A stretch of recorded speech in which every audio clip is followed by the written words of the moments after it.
دمتي راديو رناينا زلنا كبرات تخطات المدب مباركس لما أنتي أبكفت مدرخ أوبن مايك عدم قاشانا اتي نافقنا لنا عبيلو بيت أفي براش أمسألنا زبالكمني إندقنا دويل رغيبالكم مالوخ براشينو قرمكا إذي كاباين لعلتي فزت رغاس فريح الله برا كغنى جميرة تعنا زلو غنيقن صبو ويلكم نبدأ راديو إيرانا بشم كلهم تخاتاتلتي دمتي راديو إيرانا سبيشاليتي فوزوخان أدالوتان بتعمهم مسكنا كفتو عندنا بزمتيخا زلكا رئيتو ختقلت وي زلو حدش كونتات كتبرها لنا مالتيو براشينو من البات نزم حدش تسمعنا زلو برهانه قورز قابيهر براشي مسانا زلو خاب كتما شتوتغارت من محدار بادفيتنبرغ جيرمان and again thank you براشينو سلت ورك او غزيخا يغني لي انا ون بزي هذا مسكن لعلو كله خمتي دبلكا انا عاون بزحات بتليفون دا دويلهم باكالون قال زرخوني فلتهم ناي قدم دنبرو وي حدش حج خلالهم خالكو صبغ خستاي رديت كم زلون ويات زهبو زلو خستاي بتاع حقساتكم مهانم زغلصو هذا خلتها قال نقفيتاتاتون زهاوني بتاعمي بلبي دمسغنهم نخلهم سلازي زياده يتابعني حلافنتي سلازغونها كلسي كقدادي نتي زفلت خاني نتي فلاي نتمنسي ولد خساتفو ككافلو فقادنيا سلازي صقم يلن يغني لي عندنا يوناتان كون راديو ايرانا براشينا حدا خبتي نعايز قرمني وزحقوسني مالتيو كمزي خمخا عينت قاشا بزخمص خلخو انا ونودس يبت حدا وغن ترديقا سو اجي نورمال حدا قاشا ختمص خلخا حدا عينت سابيو زصحفلكا بعدمه بقلص توسن ابزناتكا جن ولا عبيتي ولا من اسيات بفلاي زم برجن حمود زبهال معت تيفوز خاطري خازلها دغاغيمم سمعوا انا امطالنا ريتو يهابيلو سلازي بخومي خا اكسترا نباخاته غوايلو معنتي دحن زربا خي بزحكو نبت توبيكي كاتو براش كمزه تريو زلخا زي غعزو قالسين نايمن اسيات دليت فتح مالتي سميو معبل بزبلا رستي انتي غبرو لو كله خبا حبو ايكونن سبيشالي لنكن اند تخاتاتيل كاي خوينكا ابع الاديس ابا بصيحم كابت حدث من يوز نبركاي مثل انت زي دغاغي سلازي زي تقالاساي اكل من سي سبيشالي انتي ريتو لك ابزي انتي مخرختبم كمست تمكرو خمالته اندي كاباس بصيحم كصبي سلازي تا مايكروفون باها قد فمو ز كله خطعزبو زقنخا تطافينا زقننا انسخان مالتيو كمي يالو سمعيتاتكا حقوستيخا قال نقفيت لك هاديو تايك غبرالو الكا تحسب صبو عندنا ثانكيو يغني لي يوناتا هذا زي منسي كابتي زتبغسلو غزي اتحيزه دغفي ناغولسكي صنيه مخنياتو منسي كتسالو منسي كنقاساوسلو منسي كلعللو زخل منقطات مفتار نحناتي بتا نخدا نبرنا غعزو ناي قالسي كمغباب زياده صعرتات ولا نكايد انت نبرنا بوغنا هنعوتو زي قالنا بولنتو غن بتيزو مرتو بعلو كابتي زلهلو نتات نايت هاجرن كابتي مرت نايت كابتي بزوردو بسلاتاتن تبغيسو بنادر تلاعيلو كابز بقسلا ساعات حيزه بلبي دقيفيو بلب خايده مسغنوها اغنا عندها ولكو اني حمالتي تبلع له كله هذا حقوسني تزغر من وانت خوينو كلنا عم نفلطو زحلفون قرب قتن كيفيه نيره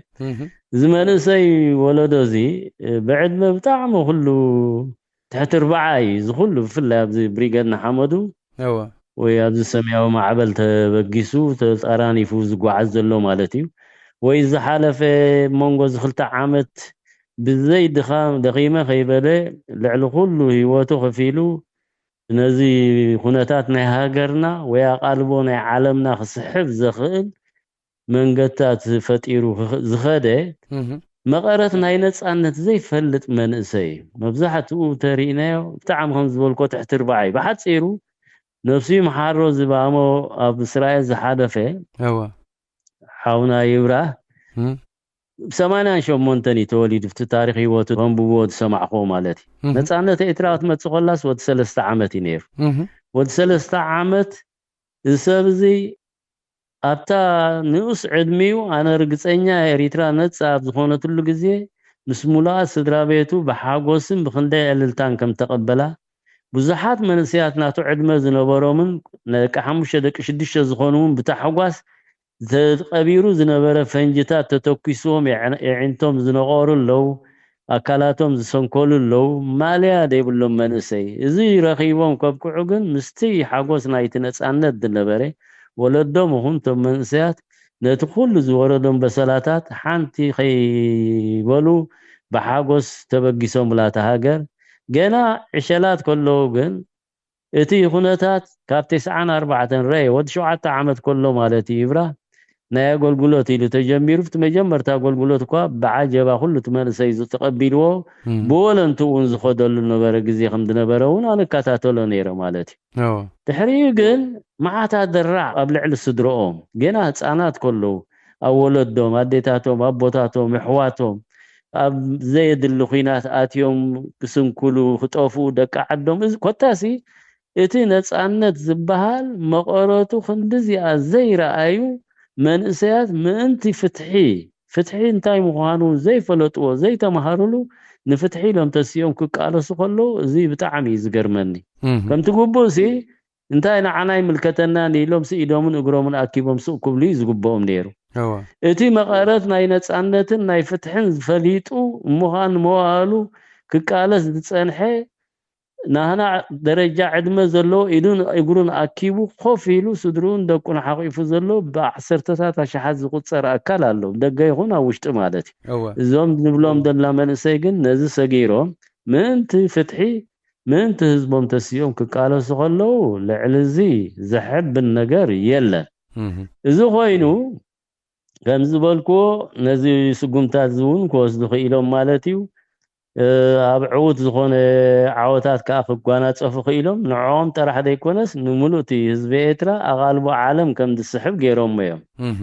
እዚኦም ነዚ ዝገበሩ ብጣዕሚ ክምስገኑ ዝግብኦም ማለት እዩ ደጊመ ከመስግኖም ማዕረ ማዕሪኡ ግን ልክዕ ከምኣቶም ዝተበደሉ መንእሰያት እሞ ከምኣቶም ከዓ ንምረት ንስደት ዘምርሑ መንእሰያት ከዓኒ ኢዶምን እግሮምን ኣኪቦም ትም ኢሎም ዘለውካ ክርኢ ከለኹ በቲ ሓደ ወገን ከዓ ይጉህ ማለት እዩ ግን ትጓሂ ጠጠው ክብል ዘይኮነ እዞም መንእሰያት እዚኦም ነዞም ተበጊሶም ዘለዉ ንብሪጌድ ንሓመዱ ጥራሕ ዘይኮነ ትቃልሲ ዝምልከት ወይቲ ዝኸይድ ዘሎ ጉዕዞ እዞም መንእሰያት ንዓኻትኩም ልዕሊ ኩሉውን እዞም ትም ኢልኩም ዘለኹም ወይ ኢድኩምን እግርኩምን ኣኪብኩም ዘለኹም ኣብ ጎኒ ዝብሪጌድ ንሓመዱ ወይ ከዓኒ ከምቲ ባሞ ኣብ ዝሓለፈ ግዜ ዝበልክዎ ህዝባውነት ክለብስ ስለ ዘለዎ ተቃልሲ ምስቶም መቅረብኩም ደለው ምስቶም መማሃርትኩም ዲዮም ዕርኽትኩም ምስኦም ተዋዳዲብኩም ብሓደ ኮይንኩም አንጻር ዝጸላኢ ጠጠው ክትብሉኻ በዝጋጣሚ እዚ ክጽውዕ ፈቱ ማለት እዩ ሳልሳይውን ዋላ ነቶም ናፈለጡ ዲዮም ከይፈለጡ ኣብቲ ናይቲ ስርዓት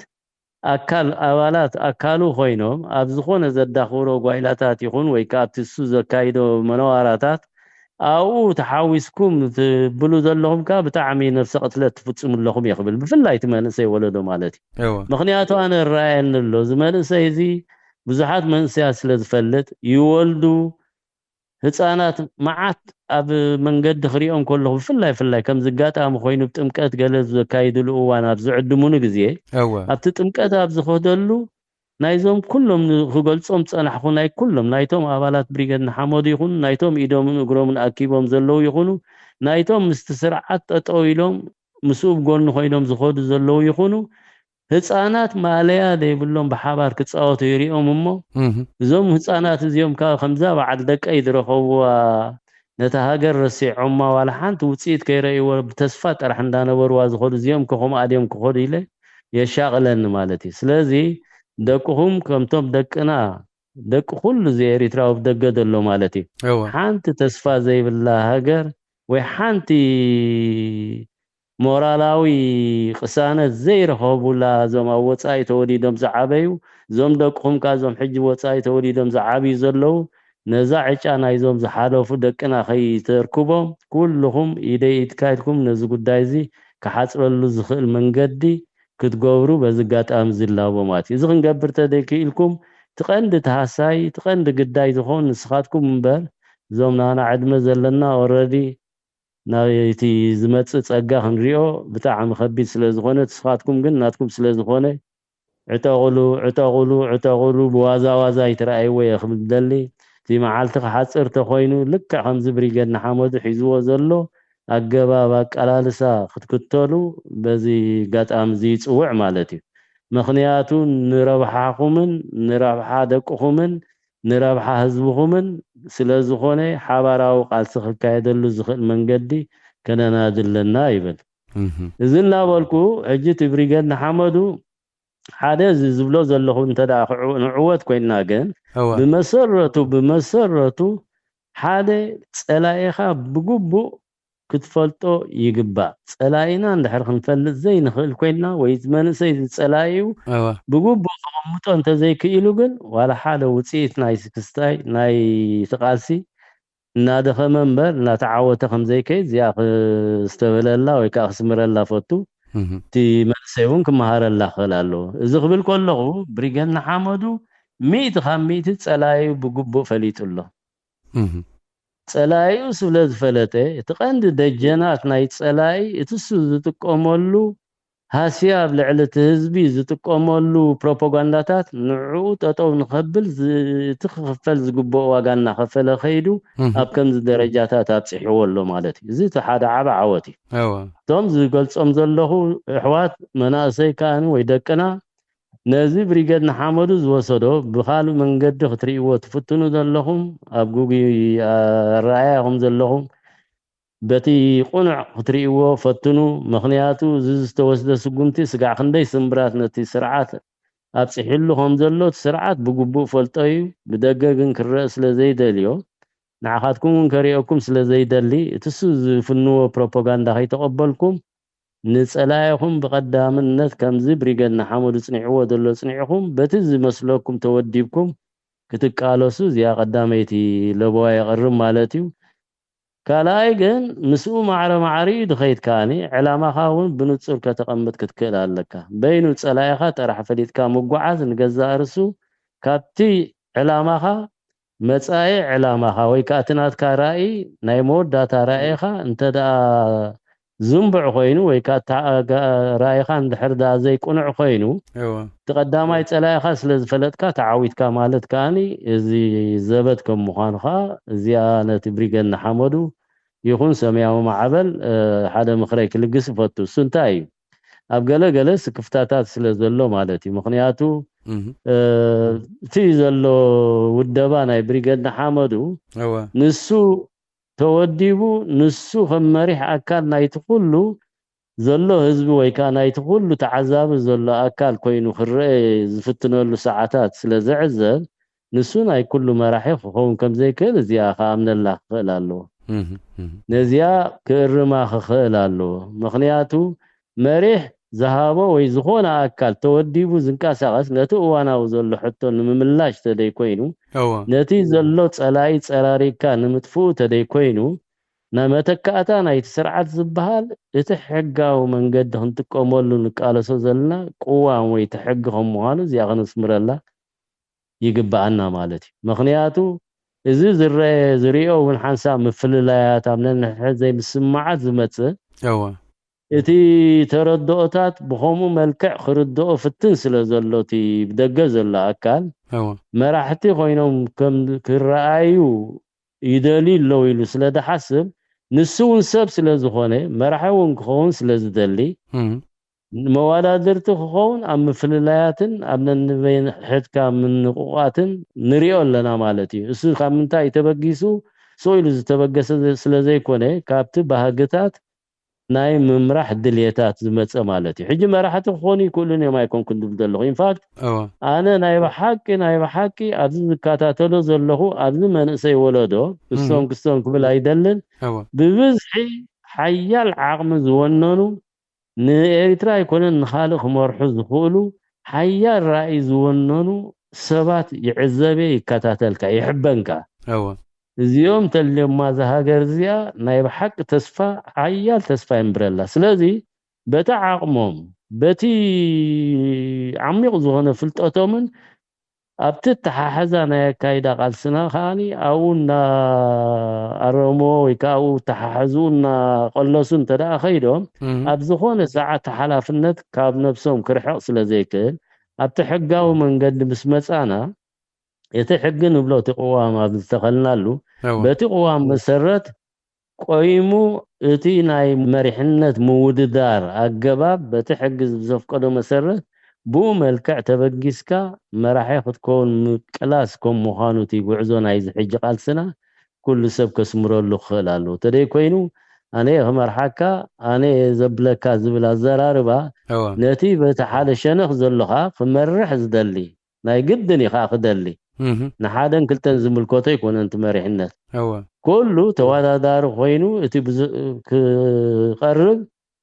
ሕጋዊ መሰል ኣለዎ ምክንያቱ እቲ ሕጂ ብዙሕነት ናይ ሰልፍታት ዘለዋ ሃገር ክትከውን ኣለዋ ንብለሉ ምክንያታት ዝተፈላለዩ ኣካላት ዝተወደቡ ትካላት ብሰልፍታት መልክዕ ይኹን በቲ ትቕዋም ሓጎጎ መሰረት ተወዳደርቲ ኮይኖም ንስልጣን ክወዳደሩ ሕጋዊ መሰሎምን ጉቦኦምን ስለ ዝኾነ እዚኣ ግን ኣብታ ስርዓት እዚ ኣብ ዘብቃዓሉ ኣብኡ ደረጃ ንበፅሓሉ እትመፅእ ከም ምዃና እዚኣ በዚኣ እንዳተማሃረ ክኸይድ ክኽእል ኣለዎ ዝብል ኣረኣያ ዘለኒ ምክንያቱ እዚታት ኣረኣያ ከይሓስካ እንተደኣ ከይድካ ኣነ ብዝበልክዎ ጥራሕ ክትከይድ ኣለካ ኢልካ እንድሕር ዳ ናብቲ ሰብ ከተዋሳውስ ወይ ከዓ ብኸምኡ መልክዕ ክትገዝእ እንተደኣ ፈቲንካ ውፅኢቱ ናይ ብሓቂ ሃስያ ኣለዎ እዚ ሕሉፍ ተመክሮታትና እንተደኣ ክንዝክር ኮይና ንምሳሌ እዚ ኣብ ቃልሲ ሰውራ ዝነበርናሉ ግዜ ካብ መጀመርቱ ትሒዙ ተጋድሎ ሓርነት ኤርትራ ሜዳ ኤርትራ ካብ ሓደ ውድብ ንላዕሊ ክፃወር ኣይክእልን እዩ ዝብል ኣመር ሒዙ ተበጊሱ ንምሳሌ ዝከረኒ ኣብ ታሪክ እውን ዘሎ ማለት እዩ ኣብ 65 66 ናይ ሓረካ እዚ ናይ ማሕበር 7 ዝበሃል ምንቅስቃስ ዝነበረ ፖለቲካዊ ምንቅስቃስ ኣብ ማእከል ከተማታት ብፖለቲካዊ ክፈትሖ ከም ዘይክእል ምስ ኣመነ ብረታዊ ስጉምቲ ክወስድ ኢሉ ዝተወፃሉ ግዜ ተጋድሎ ሓርነት ኤርትራ ሰውራ ኤርትራ ካብ ሓደ ውድብ ንላዕሊ ክፃወር ስለ ዘይክእል ሜዳ ኤርትራ ኢሎም ደምሲሶም ጥፊኦሞ ማለት እዩ ንበይኖም ክሕክምዋ ነታ ስልጣን እሶም ጥራሕ ዋናታት ኮይኖም ክኸዱ ስለ ዝደለዩ ማለት እዩ ድሕሪኡ እውን ዝናይ ህዝባዊ ሓይልታት ዝኩሉ ኩናት ሕድሕድ ኢልና ንዕለሉ እውን ኣብቲ ጉባኤ ካብ ሓደ ውድብ ንላዕሊ ክፃወር ስለ ዘይክእል እቲ ሜዳ ኤርትራ ተባሂሉ ኣብ ልዕሊኦም ብረታዊ ስጉምቲ ከም ዝውሰድ ተገይሩ ማለት እዩ ፀኒሑ እውን እቲ ህዝባዊ ግንባር ንብሎ ምስ ወደኻ ምስ ሓየለ ምስ ዓበየ ንሱ ኸኣ ካብ ሓደ ውድብ ንላዕሊ ሜዳ ኤርትራ ክፃወር ኣይክእልን ኢሉ ኸኣ ነቲ ተጋድሎ ሓርነት ኤርትራ ኸኣ ጥፊእዎ ድሕሪኡ እንታይ ወሊድና ማለት እዩ ሓደ ንበይኑ ሓደ ሰልፊ ሓደ ውድብ ነታ ሃገር እቲኣ እዛ ንሪኣ ዘለና ኩላ እዚ ወሪድዎ ንብሎ ፀንሓና መንእሰይን ስድራን ኤርትራን ኣብ ከምዚ ደረጃ ወዲቓ ስለዚ ሓደ ውድብ ወይ ሓደ ጥራሕ ዝመርሕ ኢልካ ምኻድ ኩሉ ግዜ ኣብ ከምዚ ሓደጋታት ስለ ዘውድቐካ እተን ካልኦት ዝፍጠራ ውድባት ይኹና ወይ ዘለዋ ይኹና ዋላ ብሕጂ እውን ካብቲ ውሽጢ ብሪገና ሓመዱ እውን ተራእዩ ቅድሚ ሕጂ ስቑኢሎም ካልእ መልክዕ ክብዎ ተፈተኑ ናይ ኣውራጃ ናይ ገለ እንዳተባሃሉ ተኸዱ ንሱ ዘይኮነ ምክንያታት ክህልዎ ምኽእል እዩ ተፃዋዊርካ ግን ተኸባቢርካ ኣብቲ ዕላማ ጥራሕ እንተደኣ ተራኺብካ ሓቢርካ ትሰርሓሉ ትኽእል መንገድታት ኣብቲ ቀዳማይ ፀላኢኻ ጥራሕ ኣተኪርካ ክትጓዓዝ ግዴታ ኣለካ እሱ እንተጌርካ ክትዕወት ትኽእል ተዘይኮይኑ ኣነ ዝሓየልኩ ኣብ ትሕተይ ይኩኑ ኢልካ እንድሕሪ ነቲ ሓደ እውን ከምኡ ክትገብሮ ክትጓንዮ ወይ ከዓ ንዕኡ ክትፀቅጥ እንተፈቲንካ ኣብ ክንድን ኣብቲ ቀዳማይ ፀላኢኻ ትጎይ ነቲ ካልኣዊ ግርጭት ናትካ ዘሎ ከም ቀዳማይ ግርጭታት ታሪኢኻ ነንሕሕትካ እንዳተናኸስካ እቲ ቀዳማይ ፀላኢኻ ነዚ እንዳመዝመዘ ምስቲ ህዝቢ እንዳባእሰካ እንዳፈላለየካ ንሱኻ ተዓምሩ እናናወሐ ኸይድ ስለ ዝኽእል እዚኣ ክጥንቀቑላ ነዚኣ ኣብ ምክብባር ዝተመርኮሰ ዝኾነ ዓይነት ከምኡታት ከጓንፍ ከም ዝኽእል ኣብ ግምት እትዮም ነቲ ዝርከብ ተረኽቦታት ግን ብልዙብ ዝኾነ ከም ካልኣዊ ግርጭት በገባብ እንዳፈትሕዎ ኣብ ዕላማ እንዳተረኣዳዱ እንዳተራኸቡ ተኸይዶም ሓባራዊ ስራሓት ክሰርሑ እዮም ድሕሪ ሓባራዊ ስራሓት ከዓኒ ሓደ ኮይንካ ትጓዓዘሉ መንገዲ ክቐልል እዩ ማለት እዩ ተደይ ኮይኑ ግን እዚ ናይ ኢትካ ምውጥዋጥ ኣነ ዝሓየልኩ ናይ ምባል ደረጃታት ተመፅዩ ሓደ እውን ክሕይል ኢሉ ነንሕድሕድካ እንዳተጋጭኻ ትኸዶ ውፅኢቱ ሓደገኛ እዩ ልክዕ ዝገለፅክዎ ሕሉፍ ታሪክ ከይንደግም እዚኣ ጥራሕታ ክብሎ ዝኽእል ስለዚ ዕላማኻን ፀላኢኻን እዘን ክልቲአን ብንፁር ኣቐሚጥካ ክትጓዓዝ ክሳብ ዘይከኣልካ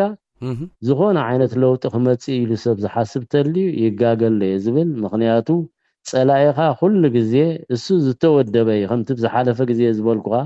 ዋላ 5 ሚእታዊት ይኹን እምበር ዝተወደበ ብምእኩል መንገዲ ስለ ዝኸይድን ስኻኻት ዝሰፍሐ ኣካል ከም ዝኽጠቕሶ ፀናዕኹ ኣብ ዝተፈላለየ ኣተሓዛ ናይቲ ገባብካ ክትፈላለ ትኽእል ኢኻ ነቲ ዘፈላለየካ ግን ብገባብ ዘይመሓዙ ነቲ ፀላኢ ዝያዳ ዕድል ክትቦ ትኽእል ኢኻ እሞ ፀላኢኻ ብግኡ ክስዕረካ ክእል እዩ ዝብል ክሳለኒ ስለዚ እዚኣ ኩሉ ግዜ ብጥንቃቐ እንዳሓዙኩማ ክትከድ ክኸይድ ኣለዎ ብምክብባር ኩልኻ ሓደ ከም ምዃንካ ሓደ ፀላኢኻ ነቲ ፀላኢኻ ጥራሕ ምትኳር ልዕሊ ኩሉ ቀዳማይ ፀላኢኻ ንዕኡ ከም ቀዳማይ ፀላኢኻን ዕምሩ ክሓፅረሉ ዝኽእል መንገድታት ኣብ ምንዳይን ናይ በይንኻ ደይኮነ ናይ ሓባር ከም ምዃኑ ኣሚንካ ምጓዓዝ እቲ ዝለዓለ ውፅኢት ናይቲ ቃልሲ ዕውት ከግብሮ ዝኽእል እዩ ዝብል እምነት ይደለኒ ምስኡ ማዕረ ማዕሪኡ ምስ ትገብር ከኣኒ እቲ ህዝባውነት መልክዕ ክሕዝ ኣለዎ እቲ ቃልሲ ንብሎ ዘለና ህዝባውነት መልክዕ እናሓዘ ክኸይድ እዩ ምክንያቱ እቲ ህዝቢ እውን ኣብቲ ስኻ ተፈላሊኻ ነንሕድሕድካ ትሰሓሓበሉ ክንዲ ዘተኩር ተፈላሊኻ ግን ብሓባር ትሰርሕ ከም ዘለኻ እንተደኣ ፈሊጡ እቲ ህዝቢ እውን ኣብቲ ዘስ ዝበሎ ኣብቲ ሓደ ይኹን ኣብቲ ሓደ ምስኡ ተፀጊዑ እቲ ፍታሕ ናይ ሓባር ፀላኢኡ ምሳኻ ኮይኑ ዓጢቑ ክብገስ ስለ ዝኽእል ውፅኢቱ ናይ ብሓቂ ኣውንታዊ ክኸውን ማለት እዩ ስለዚ እዚኣ እታ ብወገነይ ክብላ ዝኽእል إذاعة إيرينا صوت مستقل لإريتريا ኣብ ድምፂ ራድዮ ረና ኢና ዘለና ክቡራት ተኸታተልቲ መደብ ምሳና መምህርና ሓውና ኣያና ብርሃነ ገብረ እግዚአብሔር ብራሽ ካብ ከተማ ሽቱትጋርት ጀርመን እዩ ዘሎ ብራሽ ኢኖ ከምቲ ኣብ መኽፈቲ ናይዚ ፕሮግራም ዝሓበርኩኻ ብዙሓት እዮም ንብራሽ ኣምፃልና ኢሎም ብዙሕ ፅቡቕ ኮሜንት ሰዲዶም ሓደ ክልተ ከዓ ይተሳእኑን ከዓ ነቐፌታ ሰደዱ ማለት እዩ ንሱ ከዓ እንታይ እዩ ዝብል ንስኻ ከም ገዲም ተጋዳላይ ዕድመ ዝደፋእኻ ሕጂሲ በቲ ኣብ ጎኒ ብርጌድ ንሓመዱ ኣለኹ ኢልካ ዝሰደድካዮ ጭርሖ ማለት እዩ መጀመርያ ኣይኮነሎም መዓንቲ ነዚ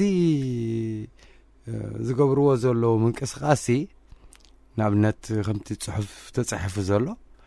ነዞም እምኒ ዝድርብዩስ ክትሕግሲ ኣክንዲ ንሰላምን ንፍቕርን ተብል ኢሎም እዮም ሞቂሶምኻ እዚ እንታይ ርእቶ ኣለካ ኣብሲ ሃሎራሲ ነዞም ንባእስን ንገለን ዝጎዩ ኢኻ ትድግፍ ዘለኻ ኢሎም እዮም ነቒፎምካ በኣ እዚኦም እንታይ ትምልስ ኣሎ ፅቡቅ ትሕቶ እዋ በቲ ሶም ዝርድዎ ኣቦትኡ ኣሎ በታ ኣነ ዝርድኦ ከዓ ሓደ እቲ ንብሪጌድ ንሓመዱ ድግፍ ክሳብ መወዳእታኻ ክሕይል ከም ዘለዎ ይኣምን ክሳብ መወዳእታኻ ክቃለሰሉ ማለት እቲ ብሓሳብ ይኹን ብገለ ንዑ ክባራትዖ ክፍትን እየ እንዳበልኩ እየ ዝኸይድ ዘለኹ ኣነ ደርባዮም ንኹም ምዃኑ ይፈልጦን እየ ሓደ ንፍትሑ ከምዚ ዓንቶ ዝጠቐስክዎ ንመሰል ህዝቡ ዝተነፍጎ ንዕኡ መሰል ንኽረክብ ኢሉ ዝቃለስ ከም ዘሎ ስለ ዝኣምን ጥራሕ ሓደ ከም መንእሰይ መጠን መሰረቱ መንእሰይ ከምዚ ኢሉ ብትብዓት ወፂኡ ክቃለስ የኽብል ከሎ እዚ ኩሉ እቲ ኤሪትራዊ ዘይኮነሲ ዋላ ወፃእተኛ ኮይ ዝድግፎ ቀደም እንተዳ ዘኪርካ ወፃእተኛታት እንታይ እዩ እዚ መንእሰይ እዚ قداي نايزي سرعة كنسو سلامنتاي نمسولو تطويلو زي قالس يوم دبلو نيرو نحنا هم بوغناهم ينانو نيرنا هذا غزي غليصه نيره هذا حلافي ناي قيح مسقل مالتي ناي مولو قرنا افريقيا زنبره مسو بحاده نفاريت بحاده زنبرنالو ام نعللو نبرنا دحريو انا قالس كم مخاني مس نغركو غريمو تقديسكم سب زعبا ኤርትራስ ተገዲስኩም ትቃለሱ ሰባት ኣለኹም ብለን ማለት እዩ ጁና ኸይባ ዝኸይድ ኣለኹ ብሎ ሕጂ እንታይ ይብሎ ወኹም ኢና ድሓር እንታይ ልንሱ እሕናሲ ኣብ ዓለም ከምዚ መንግስቲ ናይ ዓድኹም ከም ስርዓት እዚ ዝሕሱ ብዓለም ርኢና ይፈልጥን ብለን እዚ ኣብ ኤሪትራ ዝግበር ዘሎ ዝናይ ማይ ድስተ ማይ ንምሳሌ ብዓድታት ዝትከላ እዚ ናይ መንገዲ ትሕተ ቅርጻ ካብ ሓደ ዓዲ ናብ ሓደ ዓዲ ዘራኽብ ዝስራሕ መንገድታት እዚ ሁሉ እቲ ዝምውሎ እቲ ቀይሕ መስቀል ብገንዘብ እዩ ንሕና እቲ ገንዘብ ኢና እቲ ስራሕ ንሱ በቲ ጉልበት ናይቶም መንእሰያት በቶም ናይ አገልግሎት ደለው ብኡገሪ ደስርሖ እቲ ገንዘብ ግን ብሙሉእ ኣብ ጅቡ ያቱ ማለት ይብትናቱ ሕጂ እዚ ንፈልጥ ኢና ኢልንናይ كم قبرهم دلوس نريء لنا نفلتينا بتريديو خان تايل زارب فلكا شعب تلفزيونو ما عد خصو مسعد خصو زراخم من قد سريحنا الله نعد خصو ما يدسته غيرنا الله يلو نسو خمس قبرو غير يزاربولو زعواناسي قيح مسكل كمز قبرو حاجزات كمز غيريلو نا يزاربني نفلت علنا نحنا زعبو حج نزارب فقادنياتات ايكونا مخنياتو نعنا زقدسنا تهزب خما غير صوري ما يركب تهزب خما غير نحل زراخبولو تحت قرصا يركب زياتا تقدسنا خزاربولو زغبو እቲ ነዚ ስለምንታይ ክብለሉ ዝግቦ ብነጽ አጉልቦቱ ብዘይ ሓደ አታዊ እቲ ገንዘብቲ ዶላራት እናወሰደ ንሶም ዝሰርሑ ዘለው ዝመንሰይ እዚ ይሓተሉ ዝግቦ ስለዚህ ንሕና ገርመና ዝመንሰይ ስለምንታይ ንመሰሉ ጠጠው ዘይብል ንብል ነርና ይብል ነር ማለት እጅታይ ንክገልጽ ኢለ ኣይኮነን ዶ ኣነሲ ኣይኮነን ዶ ኤሪትራዊ ትወጻተኛውን ዝመንሰይ ስንታይ ይትገብር ዘሎ ይድበሃል ነሩ ሕጂ ተሲዩ ተሲዩ ኻኒ ቀንድቲ ታርጌት ናይቲ ስርዓት ወይ ካቲ ናይ ቀንድ መሐውሩ ወይ ትቀንድቲ ደጀናቱ ክሳዱ ንዓ ንምስባር ኢሉ ተበጊሱ ንዓ ኻኒ ዝጥዕሞ መንገዲ ጠጠው ከብላ ከም ዘለዎ ኻ ገይሩ ማለት እዩ ኣብ ክንደ ሕጂ ብዛዕባቲ እምኒ ዝደርቢዩ ክስታይና በልካ ነቲ ምቁሻሽ ወይ ካ ምናኣስ ልዕል ሁሉ ኮነይል ካንዲ ድግበር ዘሎ ንሱ ኮሙ ጌርካ ብዙሓት ንጹሃት ዝኾነ አዴታት አቦታት ይሕዋት አለው መንሰያት ወንቶም አንተ ወጥቅሶም ነበርኩ ብኾሙ መልክዕ እንደዳብረ ርእሲ ዚዮም ተባስቲ ዚዮም ክስታይና በልካ እንድሕር ትገልጾም አሊኻ ካብቲ መንእሰይ እዚ ስራሕ እዚ ትሰርሕ ዘሎ ንኽትንጽሎ ኢልካ ዝግበር ተግባራት ማለት እዩ ነዚያ ታሱ ዝሰርሐላ ዘሎ ሕጂ እዚ ግን ኣነ በታ ሓደ ሸነኹ ከም ዝገልጾ ጸናሕኹ የድሪዮ ዘለኹ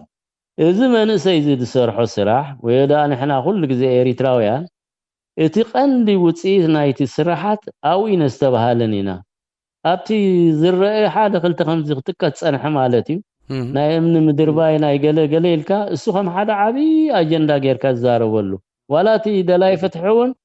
ኣለኮ ብዙሓት ደላይ ትፍትሕዋ ከምዚ ኾና ይነበሮን ከምዚ ክግበር ኣይነበሮን በንጻሩ እዚ ስርዓት እዚ ዝጥቀመሉ ነበረ ክንደይ ቦታታት ዝባዕ ስዊዘርላንድ ረዮ በዓል ኖርዌይ ረዮ ኣብ ዝተፈላለዩ ቦታታት ጠጠው ከም ዝብል ፌስቲቫላት ተገይሩ ትማሊ ሪኦ ነረ ዝናይ ስዊዘርላንድ ዘሎ ቆንስል ምሳሌ ጸሚዎ ምስተናደውን በራዴን አቦውን በራት ዝባሃሉ አዋ አኪቡ ክልተ ሰለስተ ዲፕሎማሲያውያን እንዲዮም ዋላ እንታይም ከማ ብሽም ጻዓዱ ስለዝራአይ ነበሩ አጽሙዋ በመዓልት ነጻነት ኢሉ አኽቢሮም ማለት እዩ አኾፊሎም በይኖም ቅድሚ ሕጂ በመዓት ዳንኬራ ዝግበር ነበረ በመዓት ክንደይ ውረድ ደይብ ናይ 6 ወርሒ ክተርፎ ከሎ መዓልት ነጻነት አዋጅ በሎ ክንደይ ፕሮፓጋንዳታት ካይደሉ ነሩ ክንደይ አድቨርታይዝመንት ግበረሉ ነሩ ዛዓ ነጻነት ከነካይድ ስለዝኾና እንዳተባሃለ እዚ ተሪፉ ክሳብታ ድሮ መዓልቲ ኣብዚ ቦታናሲ ክሳብታ ድሮሲ ከይነገርዎ ብሕቡ ጠራሕ ነቶም ኣዋድ መጹ ጠራሕ ነጊሮም ማለት እዩ ታቦታ ስጋዕ ክንድዚ ተሸቕሪሩ ዝኸደሉ ብኸምዚ ገባብ ዘብዕሎ በዓል እቲ ውድሳተፍ ብጣዕሚ የጉየኒ የሕዝነኒ እንዲ ክሳብ ክንድዚ ታሕቲ ወሪዱ ከም ዘሎ ዝርኢ እሞ ብዛዕባ ምድርባይ እምኒ ብዛዕባ ገለ ክንዲ ምዝራብ ስለምንታይና ከምዚ ክንከውን ክኢልና እንታይ እቲ ምኽንያታት እንተዳ ፀገማት ኣልይዎ ስለምንታይ ፀገማት እዚ ክፍትሓሉ ዝኽእል መንገዲ ከነናድለና ክብል እዩ ዝግብኦ ሕጂ እዚ ብፍላይ ብዚ ጓይላታት ናቱ እናኸደ ክሳይ ድገብር ዘሎ ወይ ካቶም ተዳናገፅቲ ናቱ ዝበሃል ማለት እዩ ኣነሲ እዚ ኩሉ ንሕና እዚ ኩሉ ሰላማዊ ሰልፊ ቅድም ክንከይድ ከለና ኣብዚ ናይ ፌስቲቫል ብፍላይ እንታይ ክንገብር ኢና ንኸይድ ነርና ነዞም ሰባት እዚኦም ንኸነስምዕ ኢልና ኢና ኣቱም ሰባት እዚ ዝገብሮ ዘሎ እዚ ፌስቲቫላት እዚ ፕሮፓጋንዳ ናብቲ ውሽጢ ሃገርና ዘሎ ህዝቢ ግዳይ ይገብረሎ ጠጠው ክብለሉ ዝኽእል መንገዲ ግበሩ ኢና ንዖም ከነስምዕ ኢና ንገብር ነርና በንፃሩ ግን እዚኦም ኣብ ክንዲ ንዕኡ ሰሚዖም ነቲ ንዓና ንዕቐት ኢኖ እዞም ሰባት እዚኦም ሲ ሕዋቶም ኢና እንታይ እዮም ዝገብሩ ዘለዉ እዚ ኩሉ ዝግዕርዎ ዘለዉ እዚ ኩሉ ዝደኽምዎ ዘለዉ ሲ ንሕና እውን እንታይ ኹም ኢልናስ ኮፍ ኢልና ምስኦም ክንዘራረብ ክንክእል ኣለና ኢሎም ኣይሓተትዎም በንፃሩ ነቶም ዘይነበሩ ክመፁ ከም ዘለዎም እንዳጓሳጎሱ ንዓና ከዓኒ እንዳናዓቑና ከም ኣመለን ዳውን ኢለን ክኸዳይ እንዳተባሃለ ብኸምኡ መልክዕ ክንከይድ ፀኒሕና ኣብ መንጎ ነዚ እዞም መንስያት እዚኦም ከዓ ኣብዚ ዝበልኮ ናይ ሰላማዊ ሰልፍታት ከዓ ኣብ ኩሉ ይሳተፉ ነይሮም ድሕሪኡ ግን ብኸምዚ ገባብ እዚ ክፍታሕ ስለ ዘይክእል ኣቲኻ ጠጠው ዝብለሉ መንገዲ ኩሉ ዝኽፈል ከፊልካ ከነብሎ ኣለና ኢሎም ኣቢሎም ሞኻዛ ዝበልክዋ ማለት እዩ ሕጂሲ ነዚ ዝተበፅሐ ውፅኢታዊ ዝኾነ ስራሕ ዝተሰርሖ ክንዲ ዝርዩ እንተዳ ናይ ብሓቂ ቁኑዓት ኮይኖም ዞም ከምኡ ድብሉ ዘለዉ ማለት እዩ ኣነ ጓንፉን እንዲኦም ኣብ ቅድሚኻ ግን መፂኦም ዋላ ከምኡ ተምፂኦም ዝኣክል ምላሽ ስለትቦም ድሕሪያ ጠጠው እዮም ድብሉ ማለት እዩ ሕጂ ነዚኣ ኢኻ እታ ህዝባውነት ክለብስ ኣለዎ እቲ ቃልሲ ዝበልክዎ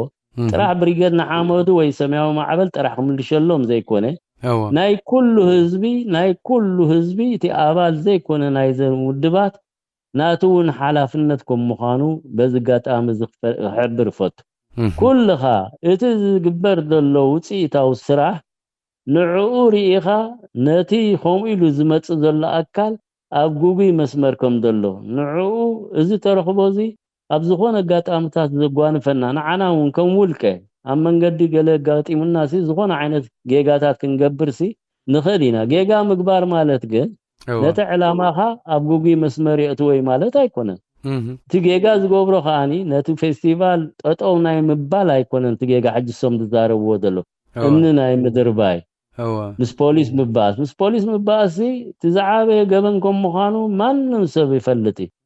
ግን እንተ ደኣ እቲ ኩነታት ገዲዱካ ካብኡ ንላዕሊ ዝግበር ዘየለን ዋላ በዞም ፃዓዱ ንሪኦም ዘለና ሕጂ ዝቐረባ ግዜ ሲ ክንደይ ሰላማዊ ሰልፍታት ተኻይዱ ክንደይ ካብኡ ዝኸፍአ ተግባራት ኣብ ኩሉ ኩርናዓት ዓለም ተራእዩ እንድዩ ስለምንታይ ብዛዕባኡ ሕጂ እቲ ክሳይ ዘይዘረብ ስለዚ ከምዞም ኣባላት ብሪጌድ ንሓመዱ ዝገብርዎ ዘለዉ ናይ ብሓቂ ውፅኢታዊ ዝኾነ ጥራሕቲ ተግባራዊ ስራሕ ኣይኮኑን ሰሪሖም ዞም ሰባት እዚኦም ዲፕሎማስያዊ መዳይ እውን ትዝለዓለ ደረጅኡ በታ ዓቕሞም ተፍቅደሎም ገይሮም ነዚ ዓንቶ ዝጠቕሶ ነበርኩ ዝተፈላለየ ቦታታት ጠጠው ከብልዎ ክኢሎም እዮም ኣብ ዝተፈላለየ ቦታታት ብሕቡእ ብስርቂ ከም ዝገብርዎ ገይሮም እዮም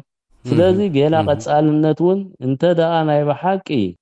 ነዚ ፌስቲቫላት ዲ ንኸምኡ ዝኣምሰለ ገባባት ዝተኣኻኸብሉ ጠጠው ከነብሎ እንተ ደኣ ክኢልና እዚ ዝበሃል ዘሎ ናይ ካልእ ተወሳኺ ጫሌዳታት ናይ ምድር ባይዶ ናይ ገለ ድበሃል ክተርፍ ስለ ዝኾነ ክንከባበር እውን ሽዑ ንኽእል ኢና ምስቶም ኣሕዋት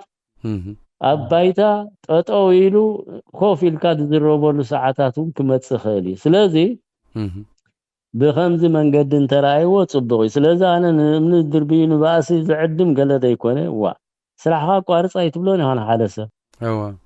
ኩናት ሲ ዝካየደሉ ነበረ እዚ ናይ ተኻ ትብሎ ናቕፋ ክትተሓዝ ሲ ትተሓዝ መሊሶም ፀላይ ወስዳ ተመሊሱ ከዓ ይሕዛ ባረንቱ እውን ዘሰይ ከምኡ ልከ ፀላይ ሕዛ ድሕሪኻ ሰውራ ኤርትራ ሕዛ ገለ ዝነበረሉ ነቲ ደጀናት እቲ ክትሰብር ፀላይኻ ልክዕ ንዑ ክሰብር እንዳተረባረብካ ኢኻ ትኸይድ ሕጂ ኻ ልክዕ ኣብ ምርብራብ ኢና ዘለና እዚ መንእሰይ እዚ ንዑ ጠጠው ከብል ለይትን መዓልትን ይጓየ ኣሎ ስርዓት ከዓኒ ነዚ ከየብሎ ኸኣኒ ከምዚ ትሪኦ ዘለኻ ብሕቡእን ብገለን በርከይ ሓንሳ እንድሕር ጠጠው ኢላ ዝዓንቶ ዝጠቕሳል ነበርኩ ጠጠው ከም ትብል እንተዳ ገይሩ እቲ ኣባሉ ድበሃል ስለምንታይ ኢሉ ክሓትት ተዳ ተጀሚሩ እቲ ጉዳይ መወዳእቱ ክበፅሕ ከም ምዃኑ ስለ ዝፈልጥ ኢዱ ክህቡን ቁሩብ ስለ ዘይኮነ ስርዓት እዚ ከም ዘሎ ከፍልጥ ደጋጊሙ ክዛረብ እዩ ማለት እዩ ዋላ ብዚ ሕጂ ናይ ነፃነት መደረ ደስምዖ እዚ ደገ ዝገበርካዮ ዓወታት እዚ ሓለፈ ዓመት ናይ ብሓቂ ዝምጎስ እዩ ኣየናይ ዓወታት ገይሩ ካብ ሆቴል ናብ ሆቴል ምሸት ምድሪ ሓንቲ ምሸት ሰለስተ እንዳጎየ እንዳሰገረ ስለ ዝኸደድ እዩ